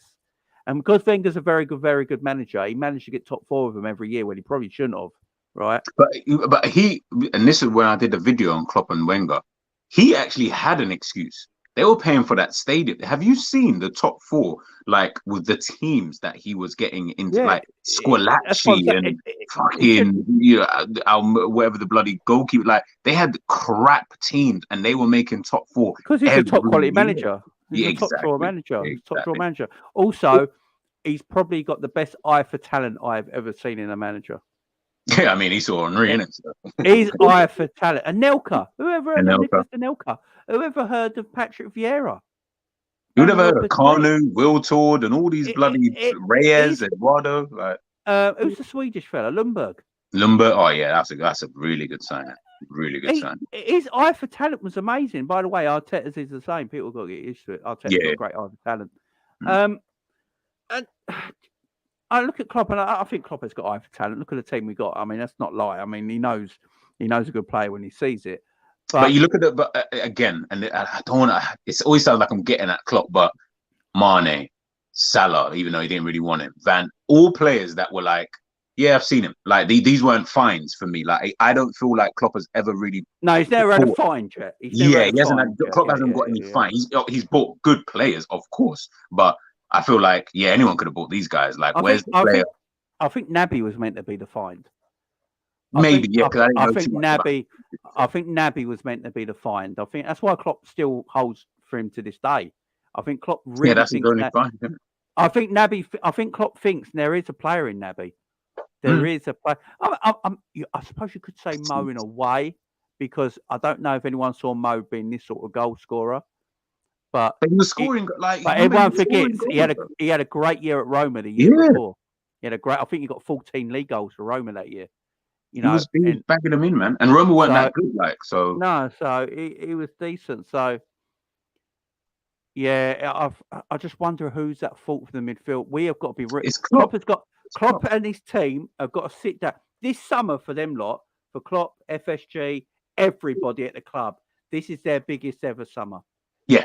Because they have got to sit down and really decide on what to do. Because Klopp's, I don't think Klopp's stupid. I think Klopp knows Hendo, Fabinho, Milner. He does now. I think he realises these 3 players especially can't give me what they used to give me. They can't do what they used to give me. You know, when we won the Premier League, Champions League. But because they won all that with him, he holds them close to his heart because they're special to him. And Klopp is that kind of player. Listen to Klopp when he don't talk about football. He's that sort of human being, right? That's just the way he is as a person. So I'm not going to knock that for him because he's probably a decent person, good heart and all that. But in football and management, you've got to be a bit cold. You have to be a bit cold at times. And look, this club have got to sit down in the summer. I think Bellingham will come to Liverpool in the summer. Okay. I think Bellingham will come into Liverpool in the summer. My issue with it right now, right? And people have told me I'm wrong, but I said it last year. Everyone went. So last year we had that great attack, didn't we? We had Salah, Mane, Diaz, Bobby. Then we had them, your Rigis and Takis on the bench that are good squad players, right? And everyone went, right. And I was like, everyone was going, next season, them lot together are going to be amazing. I was like, why do you think they're all going to be here next season? Mm. Look at our attack right now. If everyone is fit, Salah, Darwin, Gakpo, Bobby, Diaz, Jota. It's too many. Yeah. It's too many. Klopp wants Bobby to sign a new deal desperately. Bobby doesn't want to leave. We know this for a fact. If Bobby signs a new deal, that is 6 attackers, guys. You can only register so many players in the Premier League and in UEFA competitions, right? He's got to find a way around it of registering all 6 of them attackers, plus the midfielders, plus the defenders. So how are we going to go about it? Tyler Morton, bloody told you. Are we going to look at under 21 players so we can keep them all, so we don't have to register them? Is that how we're going to do it? Are we going to look at your Bellinghams? How old is Mateus Nunes? Is he 20? No, he's older than that. He's like 23, I think. So about 23. Is that how we're going to do it? Are we going to look at that sort of age now to get them in to register them? Because I think that's why the Mason Mount rumours have come out so much, because I think he won't cost nowhere near as much as Bellingham, but he helps us with the homegrown. So if you get him in, we can still have quite a lot of money a bit more money to then splash out on, the other areas. Honestly, I don't know, Jamie, man. This is why I said, unless Klopp's got this, unless he's been promised 23, unless Klopp's been promised, then don't worry about it, man. You're going to have about 200, 250 million. Then I've got no worries. Go out and get your Bellingham and just go and do whatever else you need to do. But if he doesn't, he's going to need to use that money so wisely, because I feel like we're going to let go of too many players potentially, or the flip side is we're going to keep all of them and we're just not really going to let anybody really go, and Bellingham's just going to come in just to be added to the group, which will piss me off even more. So I don't know what I'd want more. Let everybody go and try and sign, but then it might take a while to gel, or just keep everybody. I don't know. I've been saying it for a while. The way Klopp wants to play, Liverpool need 7 first-team midfielders, right? Yeah. 7 first that can rotate, right? Yeah. And the drop in quality is not different, and the job they do is quite similar. So they can't. They'll be like City. Whoever comes into their midfield knows the role. The drop in quality ain't too much. They come in and out, and they rotate a lot and keep everyone fresh. That's what Liverpool need to do. So they need to start. Obviously, they can't do all this in one transfer window. This is going to take time. But this summer has to be the start of it. If they get 2 midfielders in this summer and they say, right, that's it this summer, right? That's it this summer. That's all we can do in the books. And it's like a Bellingham and Mateus Nunes. I'll be like, okay, I'm fine with that, because you've shown ambition, right? It depends on how many they let go, though. Because if they let 2 go, then... But if they let, say Milner goes, Ox goes, and Naby goes, right? They go out the door. They're the 3 that leave, and we get the 2 in. I'd rather them 2 than them 3 stay. Yeah. So that shows progression and some, to the next step. And then you got the January and the summer after, where you got to keep developing.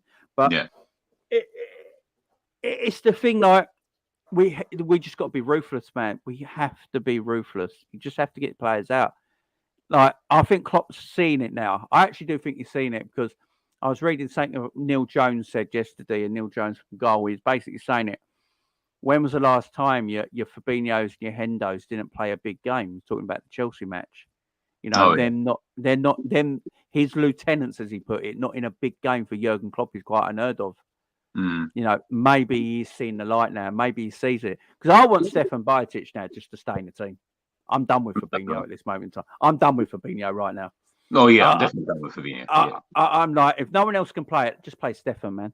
Just give Stefan the games, because I see a future for the kid if he can keep playing.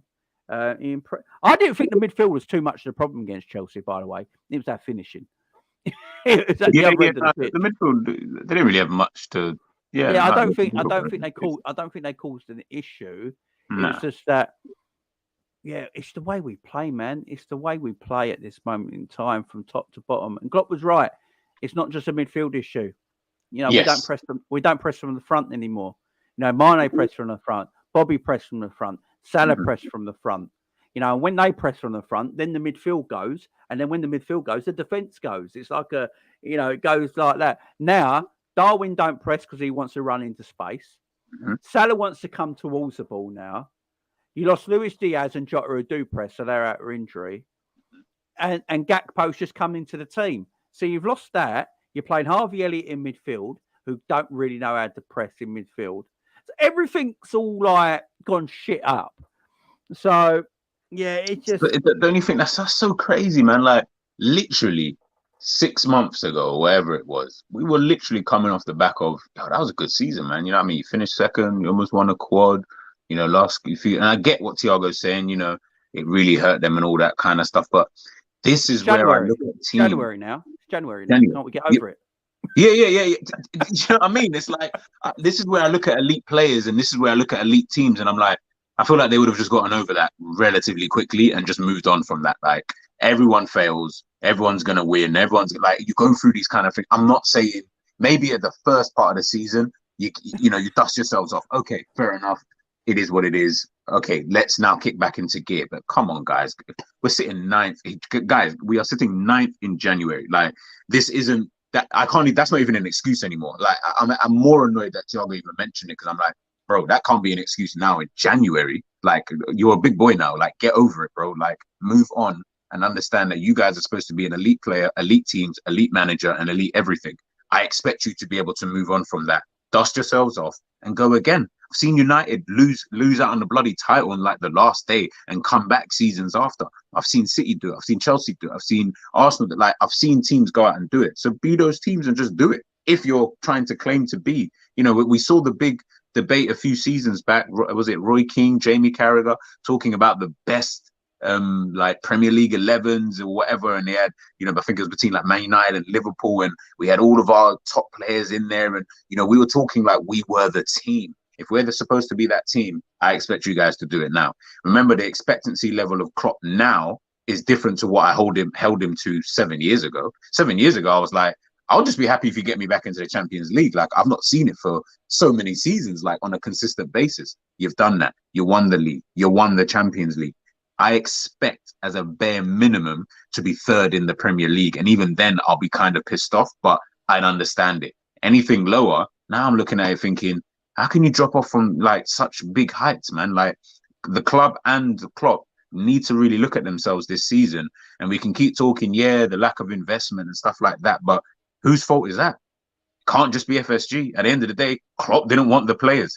If the manager doesn't want players, what are owners supposed to do? They're not going to spend if Jurgen don't want someone. Yeah, they're not like Todd Bowley. They're not going to just go behind his back, sign a player, and just say, "Yeah, here's the guy, just take him." They're not going to do that. They're going to listen to Klopp and say, "All right, we trust you. If you don't want the players, and we're offering you all of these players," which the ownership plus obviously the scouting recruitment, which they did. They offered him players and said, maybe this guy. We heard about the Nkunku thing. We heard about other players, Mateus Nunes, the Enzos. They've been offered to Klopp. Klopp could have signed these players. He chose not to. So the proof is in the pudding. If you don't want him, he wanted Darwin over Nkunku. He wanted Darwin over Nkunku. Whether we like Darwin, don't like Darwin, obviously we got him now, but the Klopp is making these decisions. That's fine, but he's now got to live and die by these decisions. And I put him at quite a lot of the blame for this season solely because I can only judge it by this season. I can't be worrying about, but the owners, who cares what the owners didn't do? Klopp, sort it out. You're the manager. You're supposed to be good. Go out and sort it out. So if you can't, I'm going to look at you, man. But of course, yes, I would like it if the owners did, put a little bit more money into, the transfer kitty and just juice it up. we're all, yeah, guys. This is one thing you Because I got to know people remember. are thinking, oh, these guys are now. It's We're not like not protecting FSG. We're not I don't care protecting about anyone. FSG. We're looking at it down the lens. Yeah, what you got to do when you do debates, you have to look at everything with different sides of the story. You have to look at that side. You have to look at that side, and then make up a decision and a debate about it. You can't just go on one side and lean to that side all the time and pretend there's nothing wrong and that side's evil and they're all wrong, because it's not the case. Money is there, as Gia said. We try to buy too many, so money is there. But he was a player. He was a player Klopp wanted. Now I've not got a problem with Klopp wanting his players now. Yeah. But he's been at his club for long enough and been manager for us long enough, being pretty successful. We can't lie, right? And I will, if he wants his players now in the way where he is in his career, 7 years now, I think the club should just give him the players he wants. So if he's willing to wait, get him the players. So if he's willing to wait for Jude Bellingham and doesn't want anyone else, FSG better buy him Jude Bellingham. Yeah, they'd have to buy him. Yeah. You have to do it now. So look, I'll big up the Scraps who just DM'd me. So apparently Chelsea want Matheus Nunes now. Chelsea just going after everyone, man. You know what? I can see. I can honestly see Chelsea going out with the midfield of Enzo, Caicedo, and Nunes, and I don't even. Real Madrid are trying to get Enzo Fernandez, apparently, aren't they? If Real Madrid are involved, I feel like they probably win that race, to be honest with you. Just because he's a foreign player. It's South American. South American. You know what I mean? Like, he'd love that. He'd love that. Yeah, I could see that happening as well. But yeah, we're not sticking up for anyone here. We want so anyone watching this on the replay, we want FSG to leave. Yeah. But there's situations at our club right now that don't make sense. You know, the midfield is rotting, but everywhere else has almost been pretty freshened up. Why is that? So there is money available. We bought Gakpo from nowhere. We were told there was no money for anyone this January. And all of a sudden they find enough money to buy Gakpo. So you're telling me there was not enough coppers in the bank anywhere to buy a pretty decent midfielder? Or actually just loan a midfielder that's pretty decent and pay the loan fee. Anything like that. You're telling me there weren't nothing available that could be better than what we got right now. We're having to play, guys. We're having to play. Klopp is having to play. This is what's mad. We're having to play Stefan Bajcetic because he now knows Fabinho is dead. Right? It's taken till January for Klopp to realise that. Klopp trusted. This is where I think the players have to take some blame. Klopp puts too much trust into them. Yeah. Right? Too much trust into them. And he's putting so much trust in Fabinho, and now he realises that Fabinho can't do what he wanted him to do. Fabinho came on the other day for 5 minutes, and he looked dead as soon as he hit the pitch. Yeah, I don't know what's going on with him. He looks gone. He looks done at this level, and that's so crazy, though, don't you think? That's so mad. It's mad, and he's taken until January to realise that, and Stefan's having to play. Hendo, right? The thing with Hendo, this is where I will get with Klopp, right? That's how ruthless he is. Because apparently Hendo's only been out because he's got back strain. Okay. Right, he's got a back injury. That's why he hasn't been in the squad for the last 2 games, and just came on a sub the other day because of he's had a back injury. So let's see when he's fit what happens. Because when Milner's fit again, he comes straight back in the team.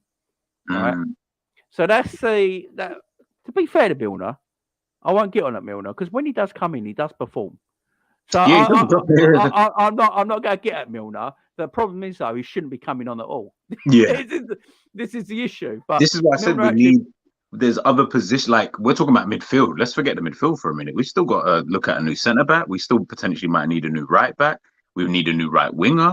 You know, like there's other positions that are, for me, a bit of a worry too. That if we continue doing what we have been doing over the last few years, which is signing players too little, too late, then I'm just like, well, it just doesn't make any sense. That's why I'm like, I agree with you on one hand, where you said it's not going to happen in one window. But then I'm also like, it might actually have to happen in one window because we kind of need these players relatively soon to do exactly what you said, which is allow them to not even necessarily be starters. So even if I don't want him to stay, but if you kept Milner but got in another right back, whether they be young or whatever. And that right back was just going to be someone who would just come in here and now. And then when Milner's then gone the following season, that guy is fighting with Trent, and you've still got Calvin Ramsey. You can send Ramsey on loan to get the minutes that he needs to get, knowing that you've got another right back there who knows what it takes to be in this team. And then all the other positions, they, you know, kind of like the same thing. But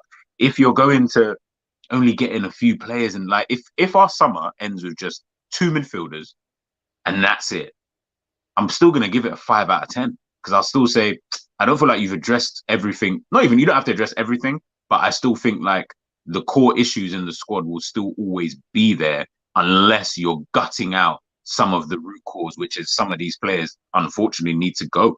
Like it is what it is now. Some of these guys just have to go. Fabinho, you have to go. Why do you want to? Yeah, that's another. So look, the reason for me basically wanting FSG out right now, because they've come out and admitted they can't compete with the way prices are for transfers on players right now, right? Because they got a model, right, and their model works. Yeah, their model works to an extent. It worked for it's worked in all the areas they've owned, you know. So I can't knock them for it. And when you've got a model that you're successful with, no one who owns that business is going to change their model. You're just not, right? You're just not, because you'd be daft to do it, right? So their model is buying these players for between that 20, 30, 40 million mark, you know, get them in. They're not quite world-class yet, but they're on that percentile where, you know, get them in the right team, the right circumstances, with the right manager, they can go to that level, like a Salah, like a Mane, that sort of player. You know, Liverpool, now you're looking at average players going for 40 and 50 million, which is FSG sort of transfer. They can't afford that. Like they said, they can't afford what's going on in society, you know, the way the football world is going now. So if they can't do it, it's better off them leaving, because otherwise we're going to get stuck here. We're going to get stuck behind. And we haven't got enough players in our team now to sell to make enough money. You know, I don't want us selling Allison just to make 70 million. You know, I don't, you know. Listen, Allison better go for 150, let alone. Yeah, no. Like Queven Kelleher, like everyone going mad that when he might use we might sell Queven Kelleher this summer to make money. But we spoke about it a million times. He probably wants to leave anyway to be first choice somewhere. Yeah, and he deserves it. He's probably looking at Tottenham and Leicester right now, right? I'm thinking, definitely Tottenham. I can easily be their number one. I'd have him over Lloris right now. Of course, I've said Lloris is a flipping pony for years. I'd have him over Danny Ward at Leicester. Oh yeah. You know, he's going to be looking at. He's probably looking at Pickford at Everton. You know, I'm probably going. I could probably be better as good as Pickford for Everton. Yeah, I think he is. He's probably looking at it and thinking, look, he's probably one of the best number twos around. I'm not going, you know, he's a tremendous. But the problem is, his issue is he's arguably got the best goalkeeper in world football in front of him. Yeah. So he's never going to play. And now Klopp's taking the FA Cup games away from him. You know, I know he played the replay against Wolves, but that was a mixed side. Yeah, and it just worked. Is he going to play Keller in goal for Brighton? Is he going to play against Brighton? He's going to play Allison. You know what I mean? So Keller is playing 2 games a season. So if Liverpool if we can get 40 million for him, which we should, by the way, if I hear we get 20, if we sell him for 20 million, I will be pissed off. If we can get 40, I'll be like, that's a good amount of money to get for a second choice goalkeeper. Because I'm looking at him thinking, you look at him as a goalkeeper, people have watched him, he's a good goalkeeper, right? And he's got what everyone wants. He's very good with his feet. He's arguably got better distribution with his feet than Allison has, right? Yeah. And that's what everyone's looking at right now. So he's a good goalkeeper. He's young. He's only going to get better as a goalkeeper. He's good with distribution already. You know, how much was Ramsdale? 30 mil? Yeah. Right about 30. And everyone was laughing at Ramsdale for years, saying he was like the worst goalkeeper I've ever seen. He's been relegated bloody twice, so he's lucky to even be in this position. I still don't think Ramsdale was as great as people make him out to be. No. I still think he over elaborates the easy shots that he saves. I feel like with Ramsdale, you can tell the difference between him and world class goalkeepers. Let's put it that way. Yeah. Between like him and Ederson or Courtois and Ederson, there's a big gap. They make everything look really easy. Yeah. Whereas he's not. Save, he makes it look like it was world class. When it's like Allison would have just taken one step to his side and just gone like that. Yeah. That's He's a that's good keeper, though. He is a good keeper. I'm not going to dismiss yeah, he's a him. good goalkeeper. But he went for like 30 He's- million to Arsenal. He went like 30 million for Arsenal, be their number one. So I'm looking at Kelleher thinking it should be no less than 30 mil for Kelleher wherever he goes because he's good with his feet. He's at a good age and he's a good goalkeeper. You know, in this transfer market now, that's absolute madness. I don't want to be hearing no 15 and 20 million shit. I really don't. Keep him. Keep him. Yeah, Kelleher to Brighton to replace Sanchez. Yeah, he's a very good goalkeeper. You know, how much we sold Danny Ward for 20 mil, didn't we? Yeah, I believe so. It was definitely a big feat. I'm just trying to think if we do let Kelleher go though, we are then going to potentially, unless he's just going to bring. They're after that German goalkeeper, ain't they? They've been after that German goalkeeper for a year or so. Who's that? He was number 2 to. He was the number 2 German goalkeeper when they won the World Cup. I want to say Trapp. No, it's not him. It's another one. I think he plays for Mönchengladbach right now. But yeah, they've been looking at him. They've been looking at him. I think I know. And also, I think they see a lot in Davis as well in the academy as well. Yeah, I mean that could just be another option. It'd be another homegrown player, so maybe. Yeah, so they're looking at him as well because at the end of the day, it's going to be hard to get a really good number 2 that's going to sit behind Alisson. I know people say Chelsea have got Kepa and Mendy. Yeah, but they're both dodgy. Right? Yeah, they're at the same level, and that level, they're highest quality. Like it's like look, and every manager at Chelsea can't decide who's number 1 right now. And yeah, it's exactly. It's not because it's a Ray Clements, Peter Shilton England thing. They can't decide because they're both world-class goalkeepers. It's because they're both dodgy, and they don't know who's the best dodgy keeper at this moment in time. Whoever's least dodgy in this form, we'll just put him in goal, and he will be good to go. Because at one moment it was Kepa and Mendy was, winning the Champions League, and you thought, right, Mendy's a really good goalkeeper, and then I don't know what happened. He must have the same food as Salah because these guys came back after AFCON and just turned it's shit. Either that or Mendy just came in with a big purple patch. And this very is true. This is the real Mendy this is just the real Mendy we see now because we saw it at AFCON as well. Yeah, he worked great. It maybe even during the World Cup. Did he get dropped? I can't remember now. Maybe it's just his level. People come in sometimes with such a purple patch, and then remember Papacisa at Newcastle. I've never seen a bigger purple patch in my life. He's got in 12 games in a row. Patches I think I've ever seen. He's got like 12 games in a row, and everyone's going, "Fuck me, where did Newcastle find him from? What's a player?" And everyone's talking about him. And then he got 1 goal the following season. Yeah, but some of the goals he fucking scored in that first season, Jesus Christ, that Chelsea. Mendy is injured as well at the moment. That's why Kepa's playing. But before that, like Mendy would play a game, Kepa would then come in. Mendy would come in, Kepa would get. It was all over the shop, wasn't it? But yeah, guys, so we're going to leave it there. We've gone over 2 hours, guys. Great show. Big up to everyone in the chat. Big up to G for joining me as well. Great debate. So good. Yeah, we've probably not answered anything because answering anything at the moment in the Liverpool discussions is almost impossible. So, but we keep. Guys, we don't know, so we can't answer anyway. We keep plugging along, guys. We keep plugging along. So, guys, tomorrow I am not about tomorrow. It is my wife's birthday. So, happy birthday. Yeah, we are busy all day. Got loads of things, got meals, cinema, all the good stuff. No kids. That's even better. You're really gonna have a good time. No kids are just 3 hours for a meal in a cinema. Do you know what I mean? It's just.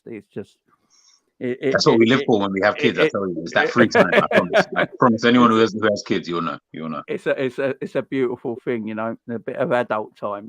It's just what you need. You're not that sort of adult time anyway. Everyone think that. It's just we say that for the After Dark show. Yeah. So it's just so I'll be doing that tomorrow. Then Friday I'll be back with a Brighton preview, guys. So and then we're on Sunday, right? Or Saturday? Yeah, Sunday afternoon at 1:30, I believe. Sunday at 1:30. Yeah. The revenge or cursed. Who knows? But good. See you later, guys. Thank you very much, and I'll see you Friday. Big up to everyone. Peace.